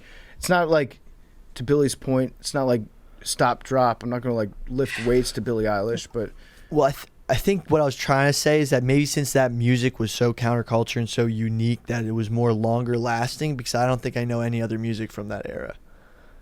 Besides DMX, I mean Limp Bizkit, like all those like aggressive songs. You know Sublime? I do know Sublime. Okay. But that was more like I don't remember any pop music from that era. This is a fun game. Like let's see if we can get Billy to admit that he's familiar with the Backstreet Boys. Right, but I don't know any of their songs. I know they exist. I know Justin Timberlake. Was the Backstreet Boys 90s? I thought that was 2000s. Like late 90s, early 2000s. I want it that way. We cut him off before. Did you hear what he was about to say? What? Keep going with that. Say what you were just about to say. Isn't Justin Timberlake in the Backstreet Boys? Oh, there it is. Oh boy. In sync. What a if you're not familiar with either, that's not a crazy thing to think. Yeah. Yeah. I mean, I'm 22 years old. I was born in 1990. You know, fuck that. I'm so sick of young people using that excuse, bro. Shut that shit up. I was born in 1986, dog. I know 70s, 60s music better. Right, but like, I know Led Zeppelin, Lynyrd Skynyrd, the Beatles more than I know NSYNC, Backstreet Boys. I'll take that. Like, because I can take that. Like I was born in '89. I don't know who the biggest artist of '89 was. Guns N' Roses. Guns N' Roses. Michael Jackson was, bro. Right, that's what I mean. It was probably him. So that's a bad. But like that second tier, like if he's the S tier, Innocent, by the way. Who was like right below them? Michael Jackson. Prince was in the 80s. For sure. Yeah. But I'm saying like Backstreet Boys, although Backstreet Boys and NSYNC, I think combined had one #1 overall hit, which is crazy on Billboard. They're not that good. But like, well, I agree, but they were everywhere. You know, like they were force fed down everyone's fucking throat. That's but true. like, if I were to say, like, it would probably be like the tail end of like the '80s hair metal band. Yeah, if I it'd could be like guess. Poison, Def Leppard, Motley Crue. I think pop music is popular at the time, but because it's just catchy tunes, it never like goes for. It doesn't stand the test of time. It doesn't I last. think that's like the That's why point. the 60s and 70s were so fire, bro. Like Like- the quality of music Yeah. was so good, dog. Like some of the Led Zeppelin stuff is just the like full symphonies. That's just Yep. still like you put on Kashmir today, like everyone's like, whoa, like what is this? You remember when Puff Daddy did the remix of that for the Godzilla movie? Yeah, That gets me hyped. You talk about a soundtrack. Yeah, that is incredible. or Let's Go, Little John on the Iron Man. Crazy Train. Crazy Train. Yeah, that was your walkout song, wasn't it? At Rough and Rowdy? No, that was the song they turned on during the fight. Oh, during the fight. And it was nuts. You knocked Jose Canseco To that song. Jose Canseco fell down to that song. Well, he just quit. He quit. Billy, what was your walkout song at Rough and Rowdy? God's Gonna Cut You Down by Johnny Cash. Oh, that's a good one. It was a good choice. Yeah. Yeah. It was very ominous. I was hoping that he would be like, oh shit, like karma might get me Yeah. So if I couldn't. real quick, Billy, you just got back from Rough and Rowdy in West Virginia. It was awesome. So you were in Chef Donnie's corner. Yeah. I was hanging out with Chef Donnie yesterday actually, and he was saying what a good person you were to have, like the best hype man of all time. Yeah. Just like you were just amped up to be around the fight game again. It was. I mean, there's nothing like a fight weekend between the day before, running up to the fight, the night before the fight, and then the day of the fight. Like it's just an emotional roller coaster. How many beers did you drink after the fight was over? Be honest. I mean, Wait, let me a good amount. let me guess. A responsible amount. I think that you responsibly drank 19 beers. I responsibly got to my early morning flight the next morning, That's all that counts. which was 7 a.m. wake up. So Yeah. that's all that matters. Let me see some other 90s bands that you should know that you might. Smashing Pumpkins, do you know them? The World is a Vampire. Yeah? Yeah. Okay, you're familiar. Alanis Morissette? No idea. It's like crazy. I know Alanis Morissette. Yeah, I think. I meant, for the record, I meant terrible that Billy doesn't know. I love Alanis. Yeah, Jagged Little Pill is an all-time great. There's a song on Jagged Little Pill that's about Alanis Morissette sucking Dave Coulier from Full House's dick in a movie theater. How cool is that? That's the most Oh, Dave 90s Coulier? thing ever. The whole album was about him, Yeah, I think the entire album was about Dave Coulier. Definitely. which But is Is that absurd. he's Uncle Joey, right? Oh yeah, cut it out. Love that. Uncle Joey. yeah, Uncle Joey. Yeah, I haven't heard Getting that name in years. That sloppy top inspired. from Alanis. It's inspired one of the 5 best albums from the 90s. Yeah. Wow. Fucking, he used to do a little beaver impersonation I used to love when I was a kid. What about World? Yeah. We should probably talk about the elephant in the room about Woodstock 99. That just like terrible things happened at it. Woodstock 99? Yeah. Yeah. So Yeah. if you haven't seen the documentary, you should go watch it. It's on HBO Max. I don't know why I'm doing a plug for HBO right now, but I watched it the other weekend, and it's a good documentary. I feel like it's well done. My big takeaway from Woodstock 99 documentary, holy shit, the Offspring got fat. Crazy. Dexter from The Offspring, like, he's always been a skinny dude. He's right now, his BMI is probably like 40. It's unbelievable. It took my breath away when him and Noodles were on my TV. And Took my breath. it did, man. Like, they got fat, and I like Dexter. I think he's a pretty cool dude. He's got like a doctorate in marine biology or no, biochemistry, something like that. Really smart guy. I think he's a pilot too. But man, quarantine has not been kind. You got to keep him separated from all the snacks. That's what I'm saying. You guys dig what I'm saying? That was right off the top. I mean, his self-esteem must not be too good right now. You know, when he looks Come in the mirror. Ixnay on the hungry. Okay, I'm done with the Offspring puns, but he's a big fucking dude. So I just wanted to get that I'm done with the offspring punts. He's a big fucking dude. I don't want to get too mean with it. I hope that he's healthy, and he did not appear to be healthy. Hang on, this guy's not that fat. Let me see the picture that you see. This is from Is that from 4 the months documentary? ago. Okay, that's not from the documentary. This is a good angle. If you pull up, and he knows what he's doing, he's faced off to the side right here because he probably saw the documentary. Try to pull up a screenshot when it's him and Noodles and they're interviewing them, and they were basically saying, yeah, I kind of knew that it was going to be fucked from the time that we got on stage and we saw some people that were like molesting crowd surfers going overhead. So, yeah. Just trust me on this. He's a big boy. But, yeah, Woodstock 99 had some bad shit that went down. Billy, do you have any facts about Woodstock 99? 3 people died. A lot of assaults. Over 44 arrests. I think 1,400 people were hospitalized. Water was $4 and burritos were $10, which is insane for 99 prices of inflation. There were several sexual assaults involving lots of people in the crowd, which is not good. And yeah, It was literal pandemonium. So how much responsibility do you think falls on the concert promoters and the event organizers for like a sexual assault taking place in the crowd, and how much of the responsibility is just like recognizing that there are a lot of shitheads in the world, and anytime you have a large gathering of people in one place, like what could have been done to prevent that? I guess that's what I'm asking. I don't have the answer. Yeah. What? No, I'm just saying like shit. How much? Because people like to point fingers at like the organizers and be like, you organized this event and then all this bad stuff. I just don't know how much is actually their fault. Well, honestly, it's on people in the crowd who let it like. Yeah, I don't think. I mean, is there any blame you can place for something like that? The shortage of water, I think you can place on the promoters, like the food, shit like that, whatever. Any infrastructure or anything like that, yeah, you could technically place on a promoter.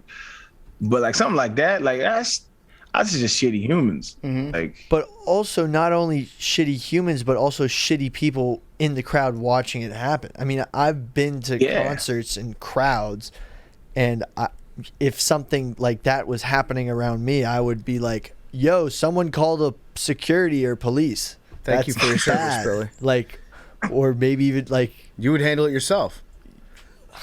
Yo, someone called the security. No, I mean, like it's just you know. Yeah. Like, I think everybody likes to think that in a situation like that, they would be the person that put a stop to it. Turns out that a lot of people aren't. Yeah. So yeah, the water sucks.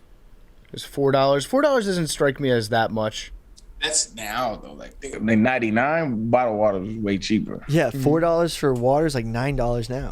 And they said for that 99, like when there was a shortage that started happening, like the bottled waters like got up to like $10 too.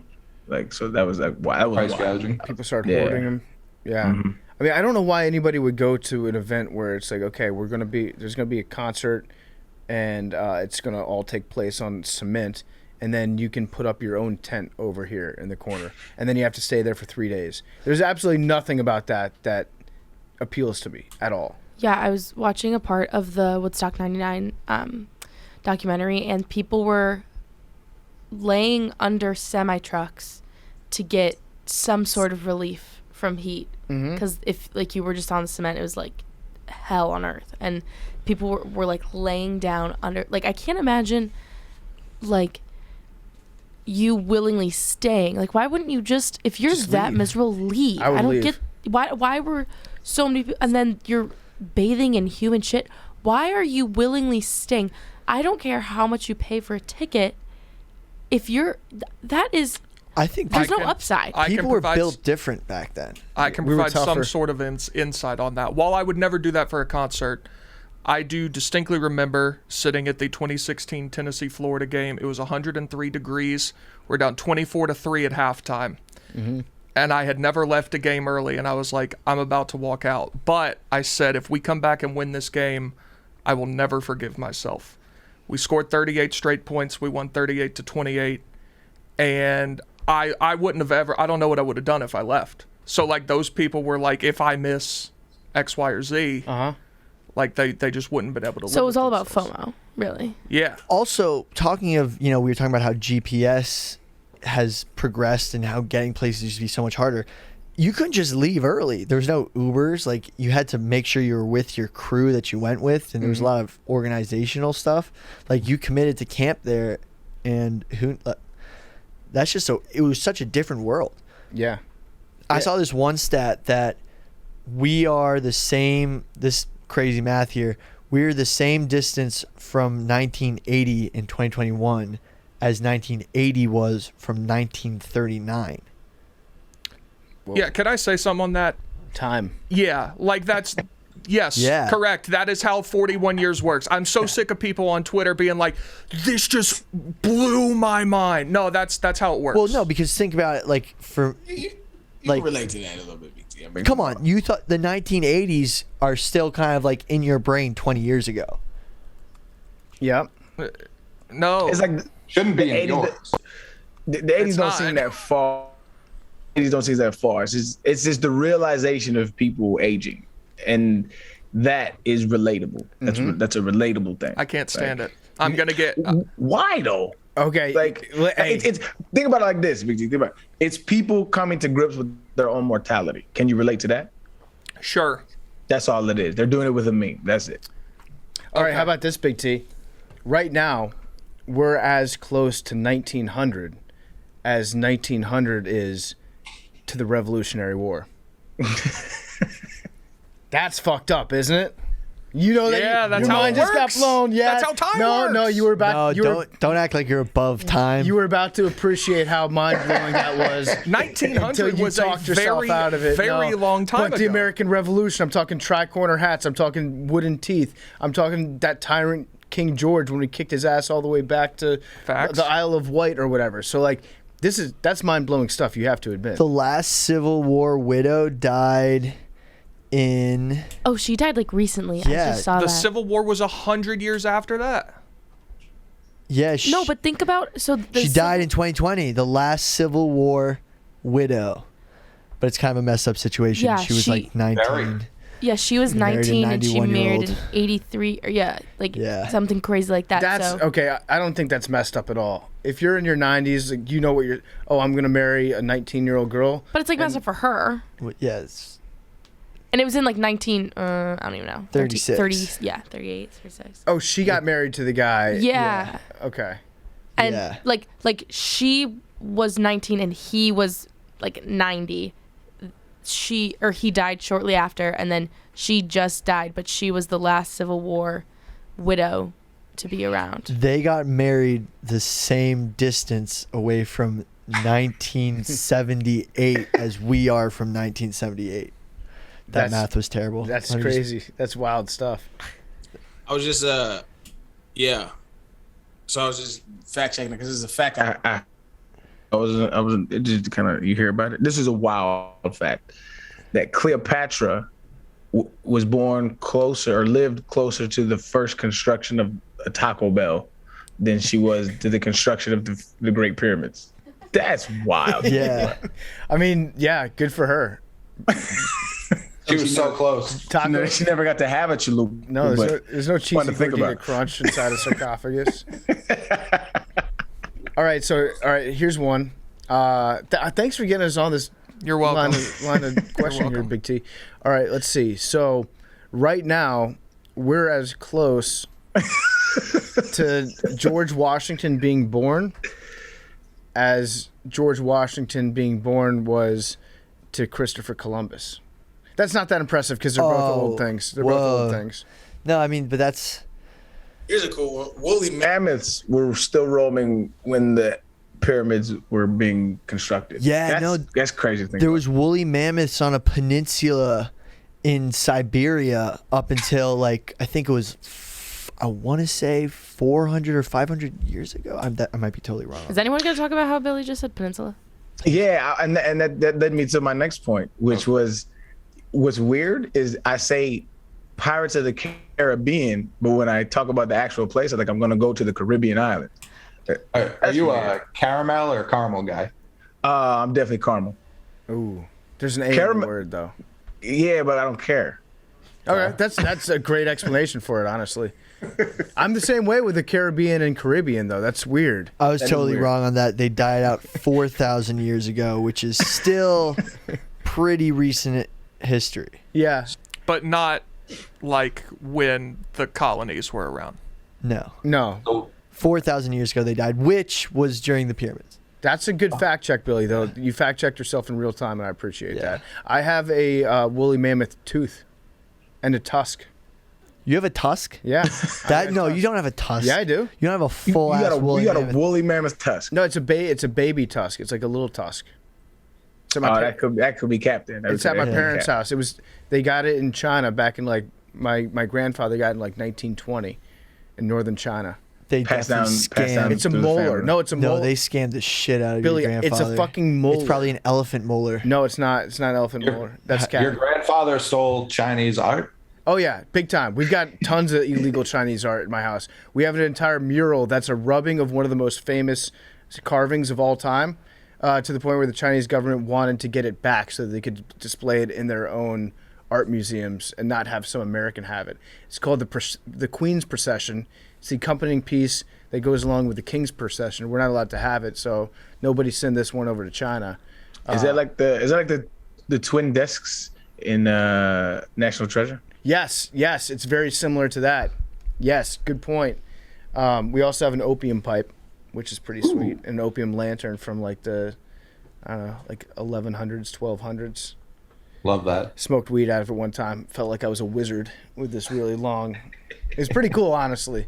There was no residual Opium left in there? There might have been. I don't know. China's probably going to be pretty pissed when they find out the guy that has that, and then they go look up some of your comments on President Xi.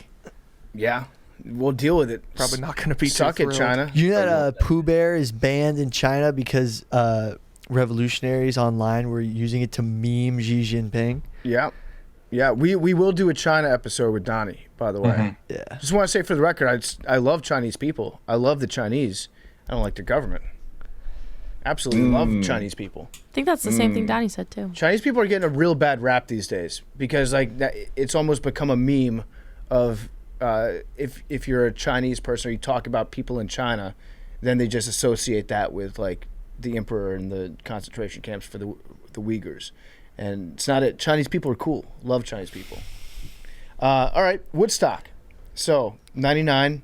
Billy, Dim sum. I had dim sum for the first time like a month ago. And it was fucking amazing. It's great. Yeah. Love Chinese food. Absolutely. My favorite food in the entire world, maybe. Besides No. It's ramen. Japanese ramen. That's good. Japanese It's amazing. ramen's good. Sometimes it's a little too rich for me. That's just keep those kind of things to yourself though. I like Peking duck. I think it might be my favorite meal in the world. It's like Peking duck. It's What a is that? duck taco. That's the easiest way I can describe it. They hang the ducks up and they air dry them for a while so the skin gets real crispy when they roast it. And then they carve it up. It's the tastiest skin that you'll ever have. It's really fat, juicy, delicious meat. And then they give you these flour pancakes or tortillas. And you put scallion in there. You put sometimes sliced cucumber, hoisin sauce, and the duck. And it's like these little mini tacos that you eat until you eat the entire duck. I think it's my favorite meal in the Bro, world. I love that meal, but there's one Chinese restaurant that used to give you fat ass pancakes and you could make burritos with it. Yeah. And it was just, and you put rice in there. Yeah. It was just insane. Peking duck burrito. Yeah, and with the hoisin sauce. Yeah, hoisin. Hoisin. Where is that? I think it's called the. Tell me now. I think it's called the something pig, like the fat Lucky Pig. I need to go there. It is amazing. I need to go there immediately. And you're gonna the thing is they do it, you make it yourself, and then you end up eating like 3. It's Hell just yes. All right, well, that's where I'm going. Next cheat day, that's where I'm going. Big time. Billy, give me some more facts about Woodstock 99. So, New York Times solicited festival performers Rage Against the Machine for their opinion on the festival's controversy. Tom Morello, the band's guitarist, wrote on August 5th, 1999, in Neil Strauss's Times column, "Hey man, leave the kids alone. I've had enough of the frenzied demonization of young people surrounding Woodstock 99. Yes, Woodstock was filled with predators, the degenerate idiots who assaulted those women, the greedy promoters who wrung every cent out of the thirsty concertgoers, and last but not least, the predator media that turned a blind eye to real violence and scapegoated the 250,000 music fans at Woodstock 99, the mass majority of whom had the time of their lives. This thing was a huge shit show. Yeah, but I mean, Tom Morello has a good point. Yeah. It's like, yeah, there were a lot of shitheads there. I mean, by the way, but there were a lot of people that went there and enjoyed music. This is nothing new for music festivals. When the Hell's Angels were the security at the Altamont Free concert with the Rolling Stones, there was also a ton of violence and crazy stuff. Who would have ever thought that the Hell's Angels would? They hired them for security. Been goons, yeah. Honestly, kind of respect that move, though. Like, all right, what's the best way to ensure that the Hells Angels won't try to ruin your music festival? Well, we'll just hire them to be the security and have them stab everybody that tries to ruin the music festival. Checkmate. Yeah, exactly. Like, if you can't beat them, get them on your side. Kind of a good move. But what was the security situation like at Woodstock 99? Because I remember the documentary, there were a lot of people saying that like a very large percentage of people that signed up to be working security just got in the door and then just kind of took their shirts off, and they still had the passes, and they're like, free ticket to Woodstock 99. All right, mission accomplished. Yeah, they had 500 New York State police troopers who were there for security, but the bulk of the security just joined the concert. Yeah. They should have done a much better job screening those people out. It's like, promise that you're not just going to like treat this as a free ticket. Yeah, there was tons of violence. They say that a lot of the violence in the mosh pits, that they don't even count because it was consensual violence. Yeah. Like, guys in the hospital numbers show like how much guys were really getting beat up. So is New York a mutual combat state? Like, can you arrest somebody for getting like too live in the mosh pit? In Washington, we know. Yeah, state of Washington, mosh away. Yeah, Washington. Mosh pits. Like, y'all have to explain that to me. I thought it was just like a whole bunch of people jumping around and shit, but like that's not the case. It's like literally they go in there and you swing on people and you kick people. What the fuck is that? You know, on football teams, the guys who headbutt each other before the games for fun. Yeah. It's like that on a broader scale with much more unathletic people. But there's logic behind the headbutt thing, right? Like, so this is the logic behind it, because I did that. I had, before the first drive of every game, I would hit every lineman in the head, right? And it's partly because a lot of the anxiety I had built up was from the physical violence that I was about to get into. Like, I could literally break a bone and shit, right? So you have to like mentally put yourself in that mind frame of I'm about to go to like low. And it kind of like got you used to the physicality of what was about to happen, right? So that makes sense logically, right? I don't understand the logic behind going to a music festival and like punching a nigga in the face, and everybody's cool with it though, like. Yeah, it's there's a couple different things. There's just a massive crowd that's jumping up and down. That's just the crowd. Then there's the circle pit that forms, and the circle pit is, I think, what most people think of as the mosh pit. And there are a couple different types of circle pits. There's some where people just kind of like go around. It's usually counterclockwise for some reason. I don't know what. That would actually be an interesting psychological discussion or like study to understand why most mosh pits go counterclockwise. And some mosh pits are just people like, it usually starts out with one dude that's just like throwing his arms and his elbows around as he's running. And it's like, if you run into me, you're catching an elbow. And then there'll be another person that sees that person, bumps him into them on the side, and then they look at each other, start slamming against each other. And then there are other dudes. There's always one guy that comes in, and he's just like looking for a fight, like actual fist fight. Usually mosh pits aren't about fist fights. They're just about like the dirtiest it's like the dirtiest pickup basketball game that you've ever been in your life. Prison ball, yeah. Yeah, and some people have like safety pins and shit on their clothes that can poke you. But yeah, there's some people that get in there and they just start throwing punches, and then you get people that are nearby that don't really like the music at all, but they're like, there's a fight going on. I would like to fight right now. And it says a lot about the people that are at a show because they have this like pent up desire for violence that they don't act upon until they see like 2 or 3 other people acting upon it. And then they're like, oh, it's cool to fight here. Let's fucking go. And then it becomes just like a massive shit show. It's not, there's never been anything fun about a mosh pit in my eyes. But it's a little purge. Yes. It's very it's like 2 rams like running straight like to gain supremacy over the crowd. I've like the 2 times I've been anywhere near them, I saw Run the Jewels when they brought out Zach De La Rocha, and there was a dude before the set even started who it was just like, oh, he's gonna be a problem, like tall, skinny, like very everything like you, and he was like kicking, like he was stretching, he was getting ready to fuck people up, and I was just like, I don't want you anywhere fucking near me when this shit starts. And then I saw Kanye in Philly, and he stopped his show and demanded the circles all throughout the crowd happen. He was going to play Blood on the Leaves, I think, for like the 3rd time, and he was like, if you guys aren't getting into circles and fucking each other up, I'm leaving. Like, it was via Kanye. And I'll never forget, this really small girl was right next to me, and she just looked at me and was terrified that I was going to end her life. And I was like, I'm not one of these people. But someone did get midair pushed into me, and you talk about a leveling, that I just put this guy on his back unintentionally. I was just enjoying the show, but he was airborne and he connected with me, and it did not end well for him. Damn.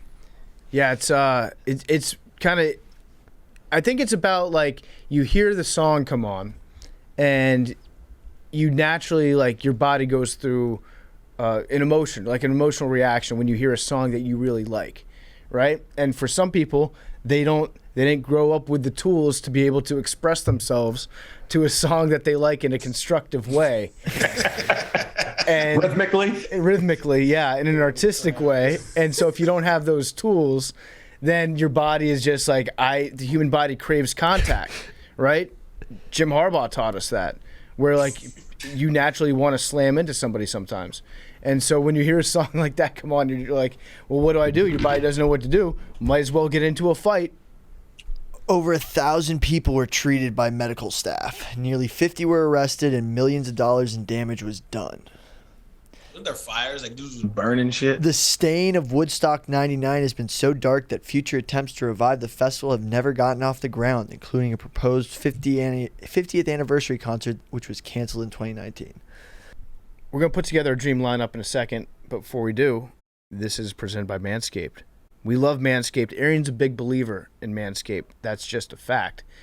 Manscaped is an out-of-this-world experience. It is the worldwide leader also. We've got 2 worldwide leaders.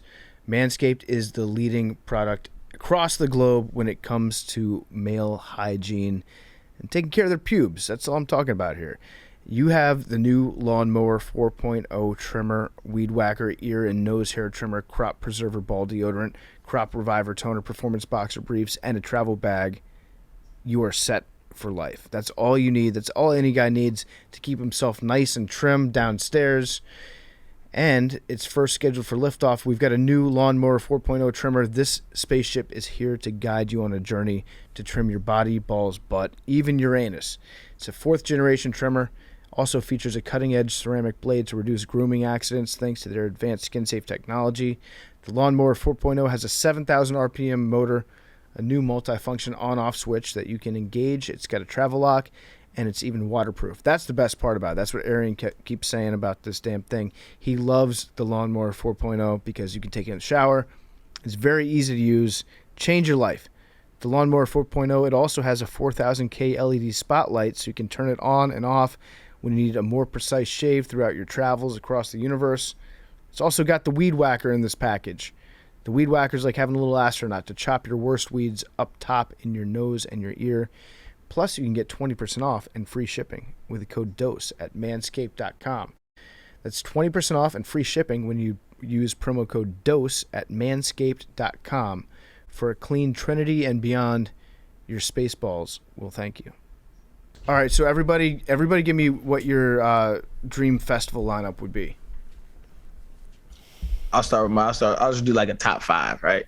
Yeah. All I right. would want to see the original Earth, Wind, and Fire on stage. I would want to see Michael Jackson in his prime. I would want to see D'Angelo. Ooh. Okay. He's one of the most talented ever. I would want to see Pac, minus all the homies on the stage. Like I would want to see him. Like if he, you know what I'm saying? Like I don't want to see the Outlaws, fam. I'm sorry. And I think lastly, I would want to see the non MAGA hack Kanye. Okay. Because he actually was on a great show. And I think, tell me if I'm wrong, Coley, like, the reason why you like the Yeezy album is because you saw him live. You saw him in concert with that. Well, I like the album before that, but it definitely helped. added. Yeah, it helped. Yeah, it absolutely. Yeah, he would pause the show because like the lighting was like he takes it to such a level where he's like a top 3 rap performer I've ever seen, and just overall performer, top 10 for sure. Like he's incredible live. He's good.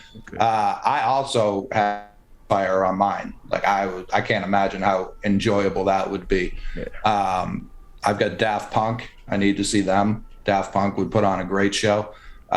Since we're talking about Woodstock, I feel like it would be wrong for me to not have Santana on here. I feel like when you talk about Woodstock, there's 2 people that come to mind. It's Santana and it's Hendrix. And I need Santana on there. He's a personal favorite. Queen. I think Queen, especially with that large of a crowd, like they're built for stadium shows. That everything they have is just Freddie Mercury, of course. No disrespect to Adam Lambert, but I need Freddie Mercury. And then I'm gonna go counter to you, Arian. I'm gonna say Prince, not MJ. All right, good choice. That's choice. Tough, man. I'm with you though. I love Prince. I also had Prince on my list. I've got Prince. I've got Rage Against the Machine. I've got Outkast. Then I've got a nap. Then everybody,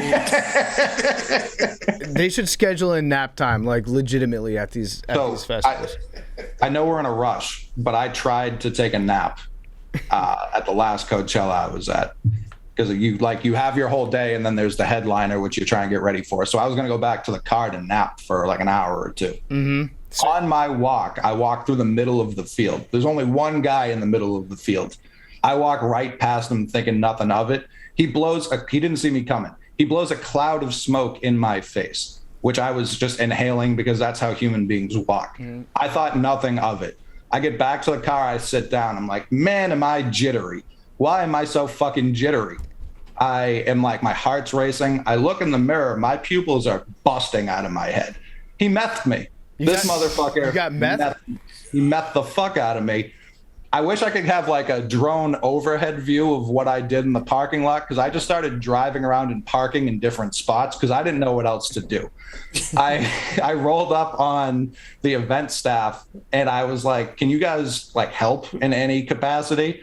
And they just didn't. So I just had to wait for my pals to get out of the show so I could drive us back to our Airbnb, where if I hadn't done so much Molly in my life, it would have been much more of a dire situation. So I was somewhat familiar with the effects of meth, but that pure meth cloud to the face really does a number on you, let me tell you. So Cole, you had a meth trip. Uh-huh. Little casual meth drive-by. It happens to the best of us. What did it smell like? Did you know when you got hit with the cloud, you're like, I've been methed? I didn't know, like I'm not good enough to pick up drugs that quickly by taste and scent, but it definitely didn't feel like it didn't like have the consistency or aura of weed. So I knew it was something. Mm-hmm. Like either it was just like the worst weed of all time or something much stronger. And it was for sure meth. Wow. How'd you sleep that night? It was like when everyone finally got, because like again, this was probably like 6 p.m. So everything probably ends at like 11. So I was just kind of by myself for 5 hours, just having the worst time ever. And then when everyone got back to the car finally, I was just like, I have to drive. Like I can't be a passenger. Like I need to feel some sort of control. And they were all shockingly cool with that. even knowing my state. So I drove back to the Airbnb and then kind of just like laid on the couch and just waited for the calm down, which didn't take too long, but wasn't great. Yeah, I can't imagine it would be. So you got secondhand high from meth. Oh, I for sure got firsthand high. This wasn't a contact. Like I just walked straight. Like this guy exhaled perfectly as I was walking past him. It was the cruelest prank God's ever played.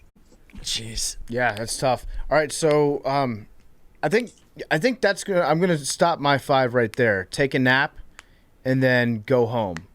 I think go home early. That's my last. My last act is a thunderstorm comes in, and then the guy gets on the mic. He's like, "Hey guys, we got to jet early. Get home safe. Everybody be careful." And then you get in your cars and you go home. That's my perfect concert. Yeah, we've canceled Coolio. Sorry to everyone in attendance. Yeah, there we go. Billy, who do you got? I got Zach Bryan, Tyler Childers, Led Zeppelin, if they were live, and then sneaky Lana Del Rey, and last one Metallica. Okay, you know what? I'm glad you said Metallica because I was thinking as you were listing those bands off, I was like, fuck, I forgot Metallica. So good call. Metallica puts on a hell of a live show. The entrance music that's like the cowboy theme song, Blades of Glory. No. Da-na, da-na. How am I forgetting it right now? Wait, keep going. Da-na-na-na-na-na-na. Do do do do. Da-na-na-na-na-na-na. We might What's it get called? copyrights. This is good. Yeah, wait, This what is can't it go on called? YouTube. Yeah. Oh. What's it called? Oh, fuck. Wait. Enter Sandman. No. Blades of Glory. I think it's like Bonanza. on the. Okay. It's actually you can not think about by later. Metallica. Okay. So Metallica's a good choice. I like that. Lana Yeah. Del Rey. Interesting. She's a vibe in concert. I saw Yeah. her. I literally, like, there wasn't that many music festivals around me growing up, but one was Gov Ball, and Lana Del Rey played at Gov Ball, and it was insane. All right. Big T, who you got?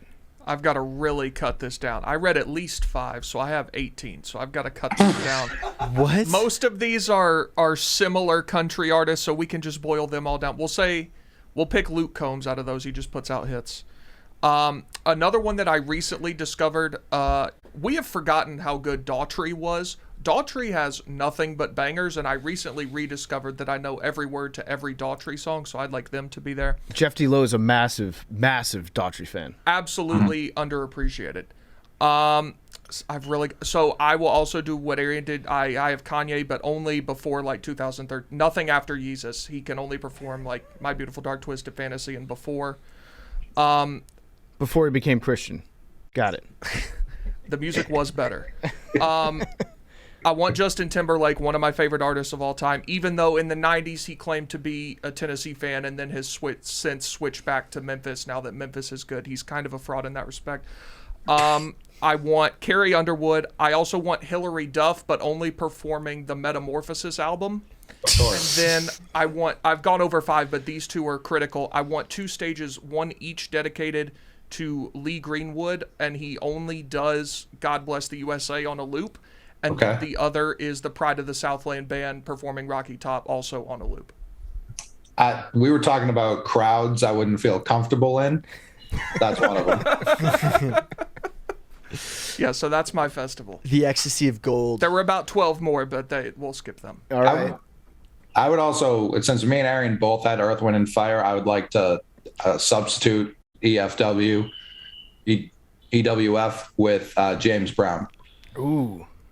Hardest working man in show business. Mm-hmm. And his band. Like, his band kicked ass. Oh, yeah. I mean, I was trying to picture like an entire night like flowing well into. The only one who really doesn't flow with everyone I've got is Santana, but they'll be on enough drugs to match the vibes in the night. Well, you know why his band kicked so much ass was because like James Brown would have you fired. You know how he would stop a song, he'd go, give me 3 times, and then he'd go bam, bam, bam with his hand. expecting the band to hit those notes exactly. If you missed one of them, he would just straight up fire you. He was known as being like a dictator back there. Yeah. Yeah. Don't fuck up the show. Mad Dog, who you got? Yeah. So I want everyone that's listening to this. You guys are nice. Who I hope won't make fun of me, but I want everyone to listen to this to remember that I'm a 22-year-old white girl. I don't think people forgot. I know, but like these bands are like. Wait, she's not a geriatric Mongol? No, 22-year-old white girl. So, number one, One Direction. I don't give a fuck what anyone says. One Direction is the best concert I've ever been to. I was 16 years old, and I peaked that evening. I remember the date. I just hit my 6-year anniversary, August 22nd, 2015. That was one of the best nights of my life. And it kind of, because I'm a big Harry Styles fan still, so it kind of like gives me a 2-for-1 there, because he's there. See, I'm gonna rival what you guys have said. I want Kanye. I went to the Life of Pablo tour and it was amazing, and I want maybe not his current music, but I want that environment and the stage that hovered over the crowd, and then everyone under the crowd just moved with it.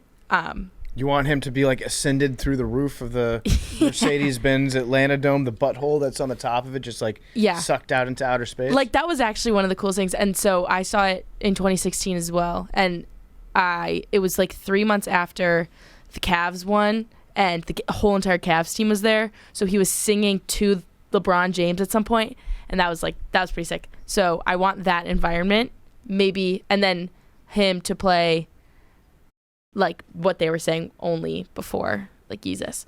Tyler the Creator, big Tyler the Creator girl.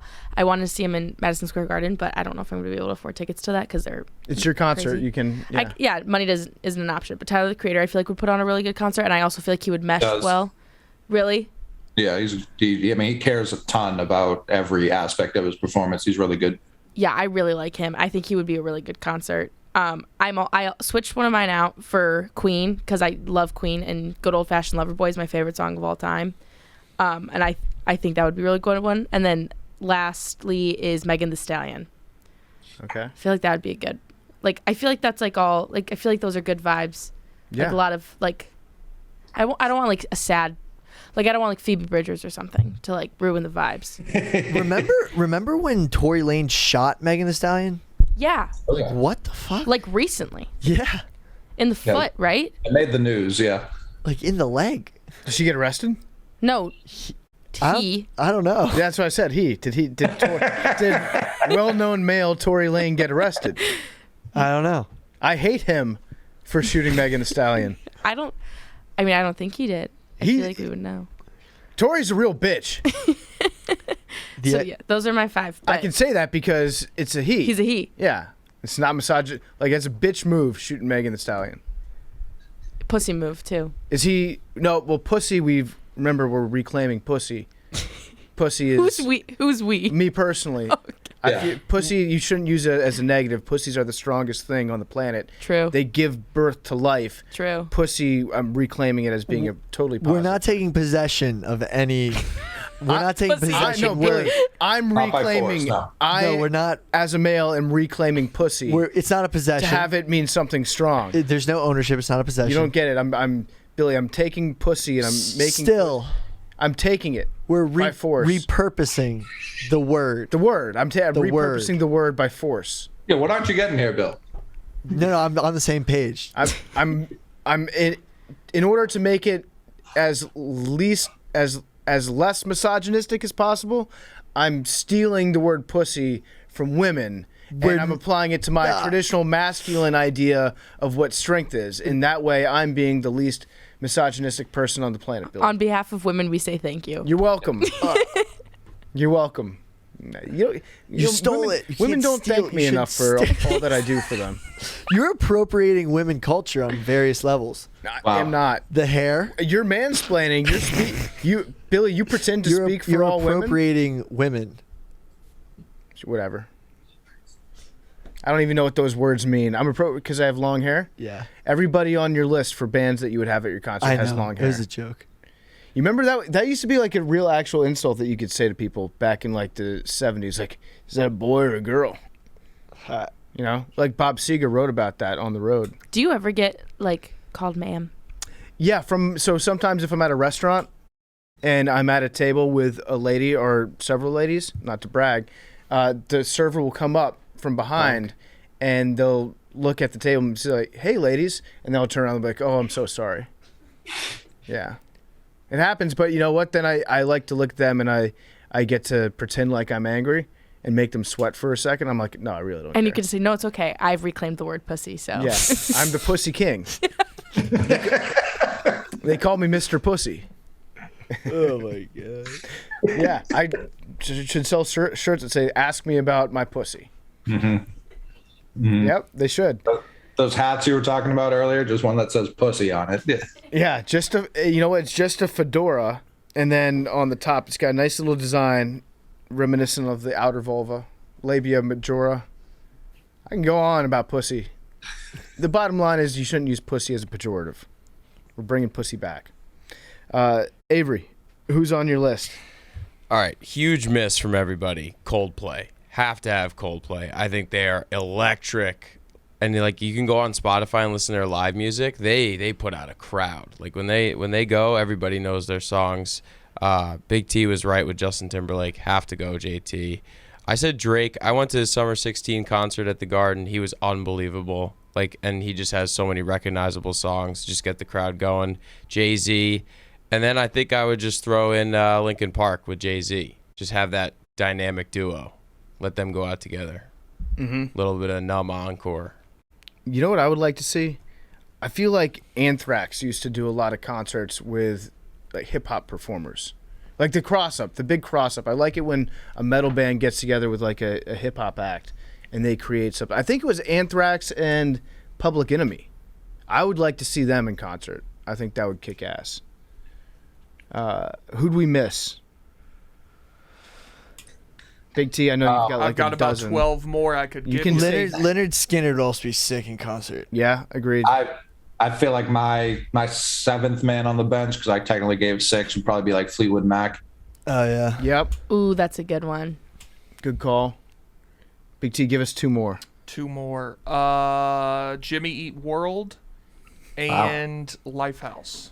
I gotta go back. I'm taking Linkin Park off for Dave Matthews Band. Okay. Lifehouse, another band like Daughtry, has just absolute hits. Lifehouse, Chasing After You. Bruce Springsteen. Bruce, the Springsteen. boss. Yeah, it would the be boss awesome. would be good for sure. Billy Joel is a really good concert I've been to. Oh, and then closing it out, Jimmy Buffett. Yes. Send everybody home with a Yup. smile on their face. Yep. Oh, man. Buff man. Have like, it'd be very funny to see like Jimmy Buffett do a mashup concert with a really famous rapper, like the most violent rapper that you can think of. C Murder. And Jimmy Buffett. Oh, what about Twista. what about Eminem in the day? Yeah. Yes. What was the Up in Smoke tour? Yeah. Early 2000s. I find it Yeah. ironic that the guy who was just saying PFT's verbiage of reclaiming a word was problematic wants to have Eminem from back in the day. Do you really think I was actually calling it problematic? Very funny. You know what? His old stuff. Yeah. If you know what I mean. Yeah. Only the skits that he performed. Only the skits.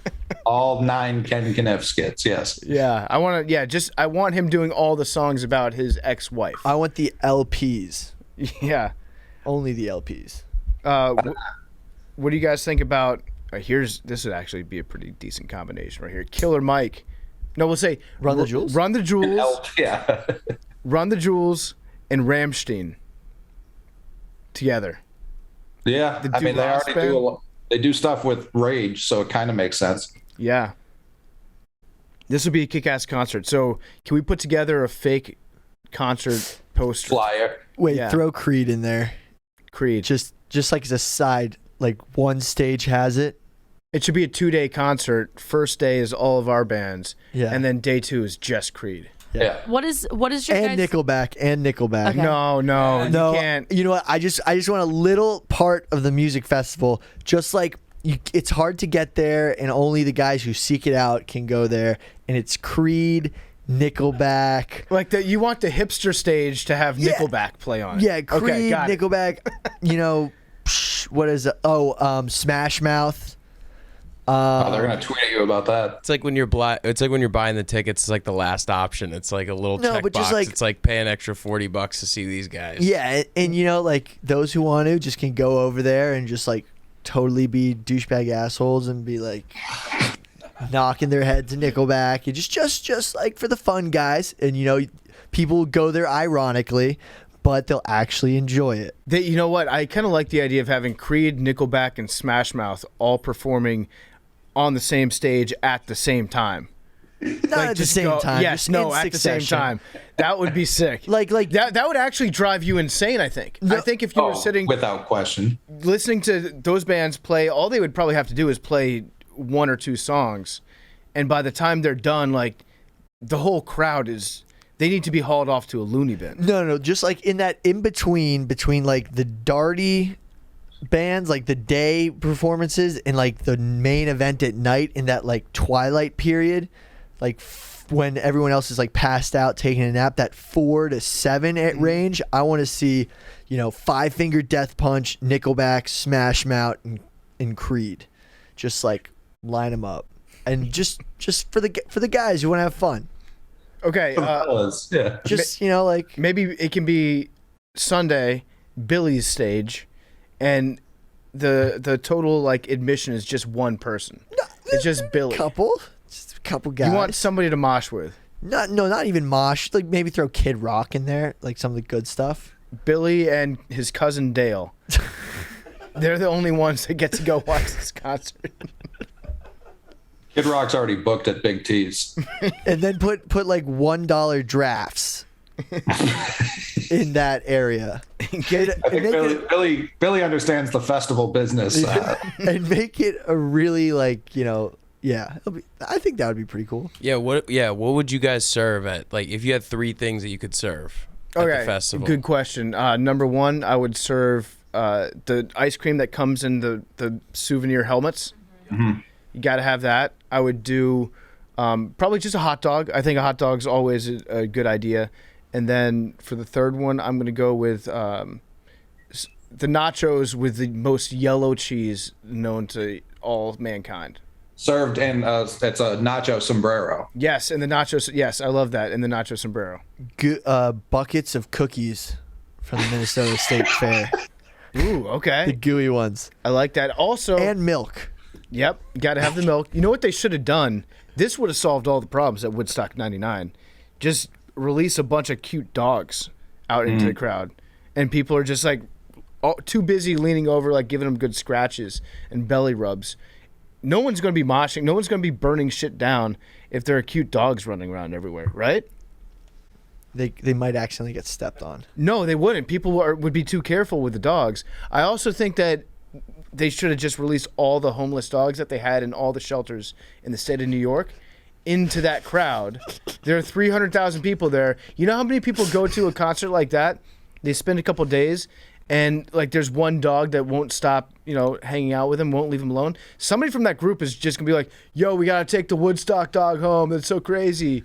Like, for the rest of my life, I'm going to be like, yo, this is Macy. She found us in between corn sets at Woodstock 99. No, I say release all the former fighting pit bulls into the corn crowd. Oh, have them take out the moshers. Yeah, the bad guys. Just put them into the mosh. Okay, I think the crux of our argument is the same, which is just a bunch of dogs would have fixed everything. Yeah. All right, what would you guys serve? I want the Yankee Stadium cup that has the chicken tenders in it. You know what I'm talking about? It's a food drink combo cup. One of my favorite inventions of all time. Dippin' Dots and Angry Orchard. Okay. Dippin' Dots is a good call. Yeah. Angry Orchard. Okay, Big T. Angry Orchard is... I want Angry Orchard to be the only alcohol served there so that everyone has to drink Angry Orchard, and then they're like, fuck, this is actually delicious.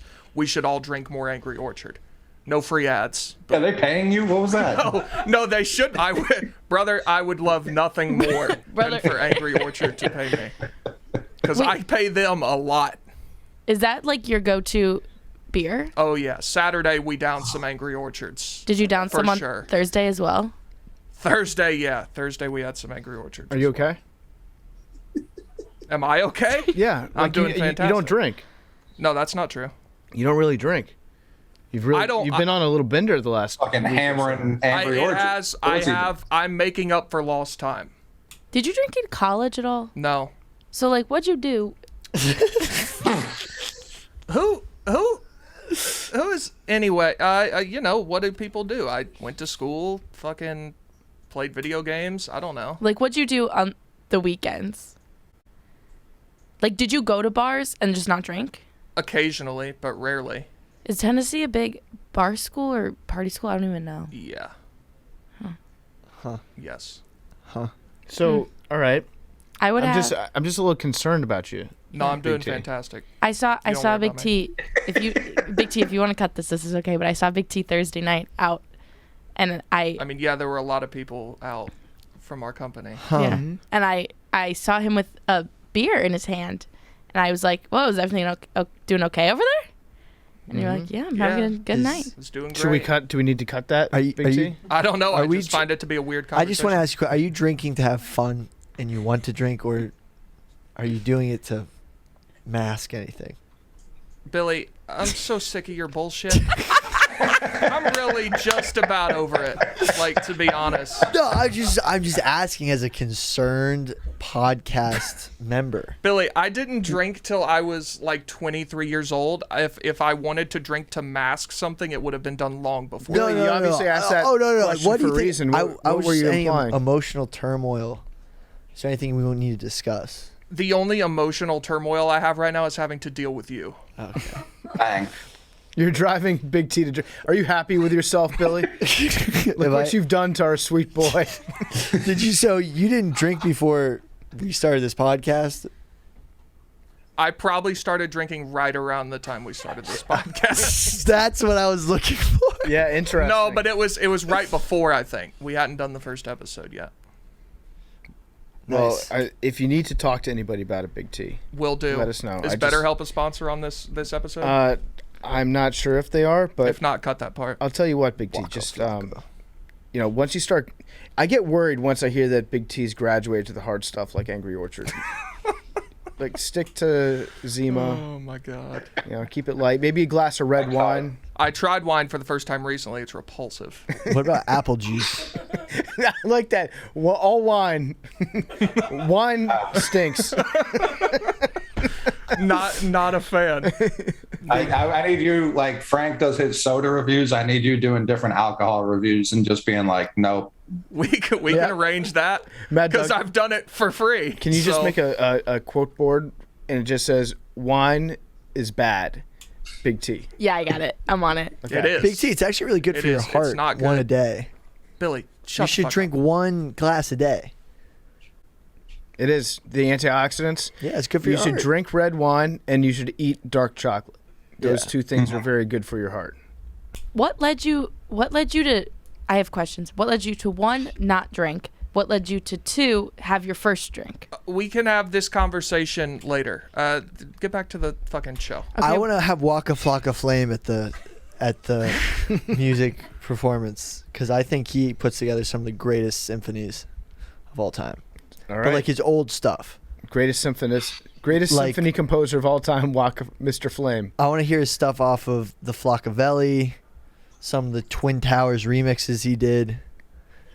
Wolfgang Amadeus Flame. Ludwig von Flocka. Oh, and Chief Keef. Chief Keef should be there. Okay. But Are they going before or after Nickelback? they're in my private venue. They're invited to my little private side venue. You're hoarding all the hype. Yeah. The hype stage. And then it's just the Billy personal hype stage. So it's like hidden in the woods. Like you have to if you get lost from the regular stage, you just find this clearing in the middle of woods where my crazy EDM concerts happening. No, it's you, your cousin Dale, your private stage, and then there's just weights. No, so you're working out too. There's a bunch of dudes there, and then we all get hyped up, and then we get released onto the rest of the festival after it's all done. Yeah, Billy has a shoulder pump for the rest of his. And you have to go find the dogs. We gotta find the attack dogs. I like this festival. Oh, I should specify also all the bands that I said. Travis Barker is the drummer for all of them. He's just drumming the entire time. So actually, change a few things. My private festival is all this. It's the pregame to the festival for all these security guards. Okay. So we're all there. Yeah. All right, gotcha. Who's working security? And then they send you out into the crowd to beat the fuck out of anyone who's trying to do any sexual assaults in the crowd. That's what would have saved Woodstock, actually. Yeah. If they just had a private hype stage with Coach Billy, the hype coach. Who was just searching for pedophiles. Yes. Yeah. Who's just out there. There you go, Billy. Boom. When you make the graphic for this, it's going to be kind of tough to remember everything that we said. But if you can make, it doesn't matter how small the font gets. Just, wine is bad.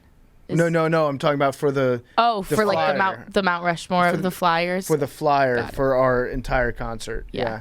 Would you want it? I don't think I would want my festival to be in like a festival atmosphere, if that makes sense. Like I would want it to be more comfortable. Like indoors, maybe some couches. Yeah. Like my feet would start to hurt. I don't want there to be that many people there. You just want to watch a concert from your house. Can it be but on I the be beach? There. Yeah, you can do beach. Let's make our I'm festival so in beach. on that. I mean, they do Alta in Miami from like all the pools and all the clubs, which is a very strong way to go about it. Oh wait, can I have mine be in a pool? I went swimming for the first time yesterday all summer, and I literally was so excited. I would want mine to be in a pool. Okay, there is a pool at the venue. It gets disgusting though. Probably. Not if there's not that many people there. Yeah, I wonder if let's say hypothetically Jeff Bezos is like, you know what? I've got $5 billion that I just, you can't take it with you when you die. So might as well blow it this weekend, like bachelor party essentially, or divorce party. If he just had $5 billion, do you think he could get this entire lineup of bands to play a personal concert for him and his girlfriend? I think he could do it for like $500 million. No, I don't know. How much does it cost to put on like a Coachella? Well, I know, I think Metallica, last time I checked, they cost like $700,000 to play a 40-minute set. But that's not including like all the stuff that goes on behind the scenes. Like they'd need to be flown out there. You'd have to get them accommodations. You'd have to get the stage. You'd have to purchase a stage. Okay, so $1 billion? I feel like we could do that for $1 billion. Maybe $1 billion, yeah. But then you also have to get the bands to agree to it. So I'm guessing in this situation you have to like way overpay, because like I don't think that Public Enemy is going to come out and play like a private concert for Jeff Bezos. They're not going to sell out for their normal rate. They're going to sell out like you'd have to pay, I don't know, like $10 million, and they do it. We should have a roaming pack of alpacas at the festival, just running around. All right, I think this probably brings this week's episode to a close. It's good back and forth discussion, everybody. We didn't really do that much like serious Woodstock talk, but do you want to do voicemails? Yeah, let's do some voicemails. These ones were good. I'm actually like the people who sent these in, I was very proud of them. Madeline's proud of you guys. Voicemails this week are brought to you by Upstart.com. Go to Upstart. Upstart is the fast and easy way to pay off your debt with a personal loan. It's all online. Whether you're paying off credit cards, consolidating high-interest debt, or funding personal expenses, over 500,000 people have used Upstart to get one fixed monthly payment. Upstart knows that you're more than just your credit score, and it's expanding access to affordable credit. Unlike other lenders, Upstart considers your income and your current employment to help you find a smart rate for your loan. With a 5-minute online rate check, you can see your rate upfront for loans between $1,000 to $50,000. You can receive funds as fast as one business day after accepting your loan. Find out how Upstart can lower your monthly payments today when you go to upstart.com/macro. It's upstart.com/macro. Loan amounts will be determined based on your credit, income, and certain other information provided in your loan application. Hey, what's up? This is Parker calling from Arizona. I'm calling with a hypothetical situation and kind of want to know how everyone on the show would react. So if you were, just chilling, doing whatever, and your spouse, comes in to the room and told you that they just killed someone, how would you react? Do you help them cover it up, or do you rat on them and not go to jail for them? Big T. So it's a complicated question. I have yet to meet someone in my life for whom I would risk going to prison for being an accomplice to murder.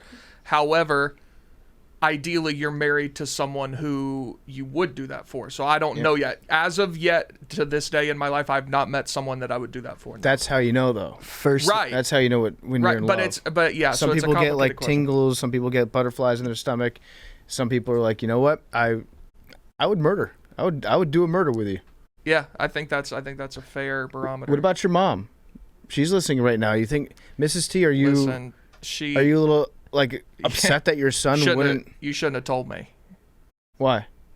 If my mom came and said I killed somebody, I'd be like, that's real tough for you, because now I've gotta do what I gotta do. Bro, I'd ask 5 questions. I've got to do. I'm not going to prison. My civic duty calls, Ma. I hope you understand.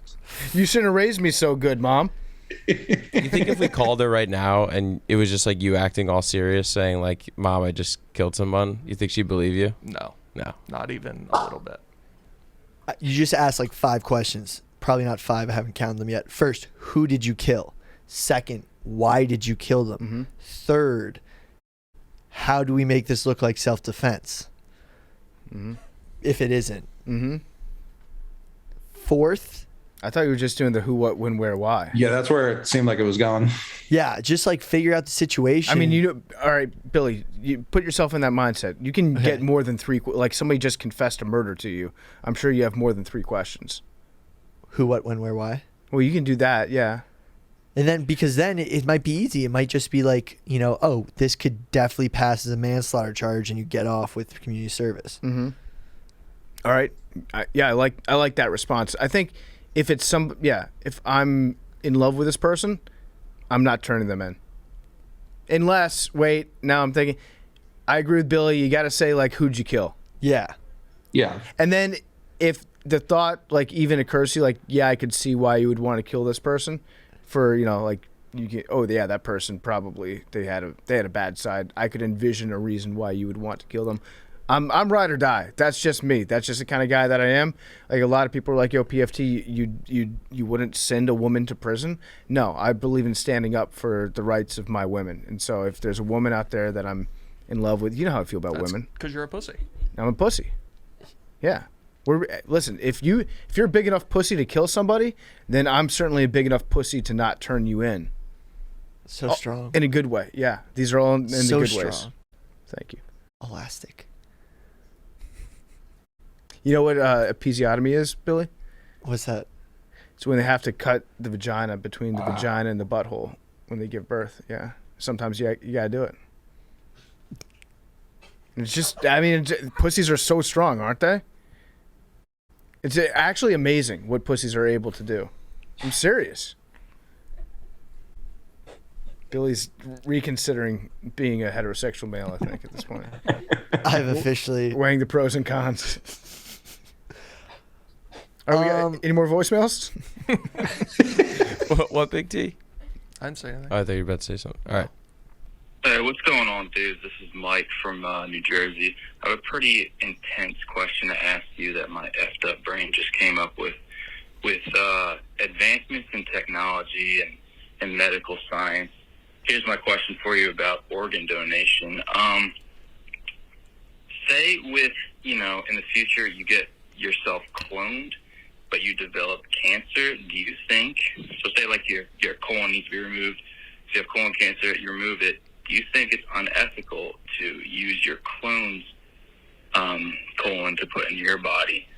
Let me know what you think. Damn. It's a good question, honestly. Wait. Hypothetically, by that time that they can clone a full person, they'd be able to grow organs using your own cells. Billy's right. That's how they are starting. So using stem cells technology, you're able to like, pretty soon you'll be able to clone an organ. Yeah. Of yourself. Plus, you can survive without your colon. It's a good point. Yeah, but he's thinking about like his pancreas. Yeah, no, but even what can't you can survive without your pancreas. So wait, Billy, but that brings up another good question. If you had a clone that had like a great colon, ready to go, like that thing is just like fresh off the lot, and yours was about to be removed, do you live the rest of your life from this age on with a colostomy bag, or do you take it from your clone and make your clone live with a colostomy bag?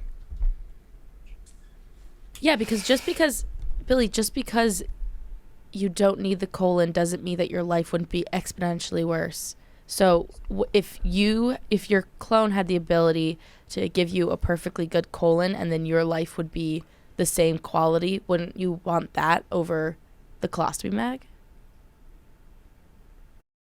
Dude. This is the giving tree all over again. I'll go on the record. Fuck that clone. There we I go. don't give a shit. I like it, Big T. I like it. If the Say it with your clone chest. is not sentient enough to care if I'm taking out its colon, yeah, I'm taking it. Spin zone, your clone is your clone, so it thinks the exact same way, so your clone's already plotting to kill you. Bring it. Like, if I had another clone, I'd be nice to it, then the clone thinks like me, so then the clone isn't trying to kill me. You've already set the precedent that you'd kill your clone, so your clone is trying to kill you. Why wouldn't your clone be hatching the same plan as you? Thank you, Cola. Because I am deep within me pro-clone. I will not kill No, you're not. You're clone. just talking about how you would lie to your clone. I'm not lying. I will not. I will not kill my clone. But Big T wants to kill his clone. But at least you have a mutual understanding. Billy, you're doing all this backstabbing and I'm not backstabbing. I'm not backstabbing my clone. Like, I do not want to kill my clone. You just said that you would lie to it and be nice to it so that you could kill it. No. I just said I will not. Okay. I like Big T's response though. Like, yeah, fuck that clone.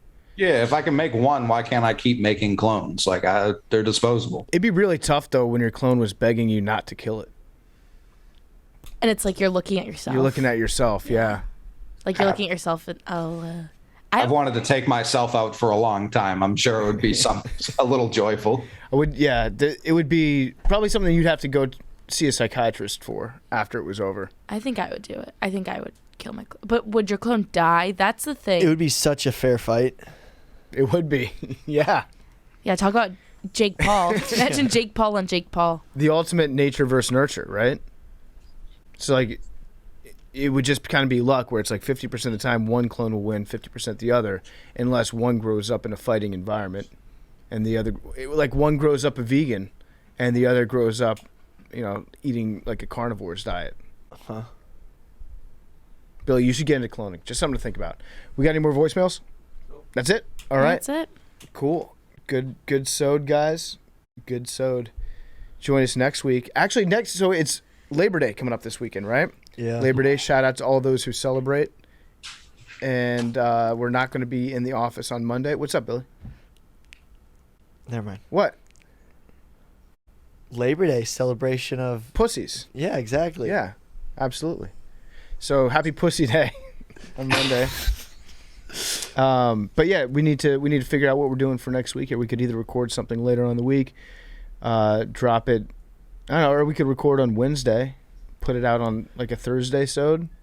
Yeah, something like that. We'll talk it over. Against that. We'll talk it over. We'll figure it out. Any suggestions for episodes? Let us know. I do want to do the China episode though. I feel like that's got a lot of promise. We still have China. We've got the JFK assassination.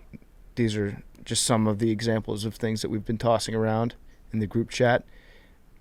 Indigenous people from the that were in the United States before Columbus. No, just any pre-contact with America. Leif Erikson or Eric the Red. There may be the origin of different native tribes are unknown. Yeah, my woolly mammoth. That's probably where I got it from. I want to do a super info jam-packed episode next episode. Super info jam-packed episode. That's just like boom. I promise you, next week it will be the super info jam-packed episode. I want to get the facts just like jammed into these people's brains. How many facts? So many. Give me a fact quote. Literally, they're gonna leave and be like, "I learned so much," and the facts are gonna be hard hitting. Okay, hard hitting facts, super jam-packed episode of Facts next weekend. Information. Japanese game show title. Yep. I like that. All right, we'll see you guys next week on Macrodosing. Love you guys.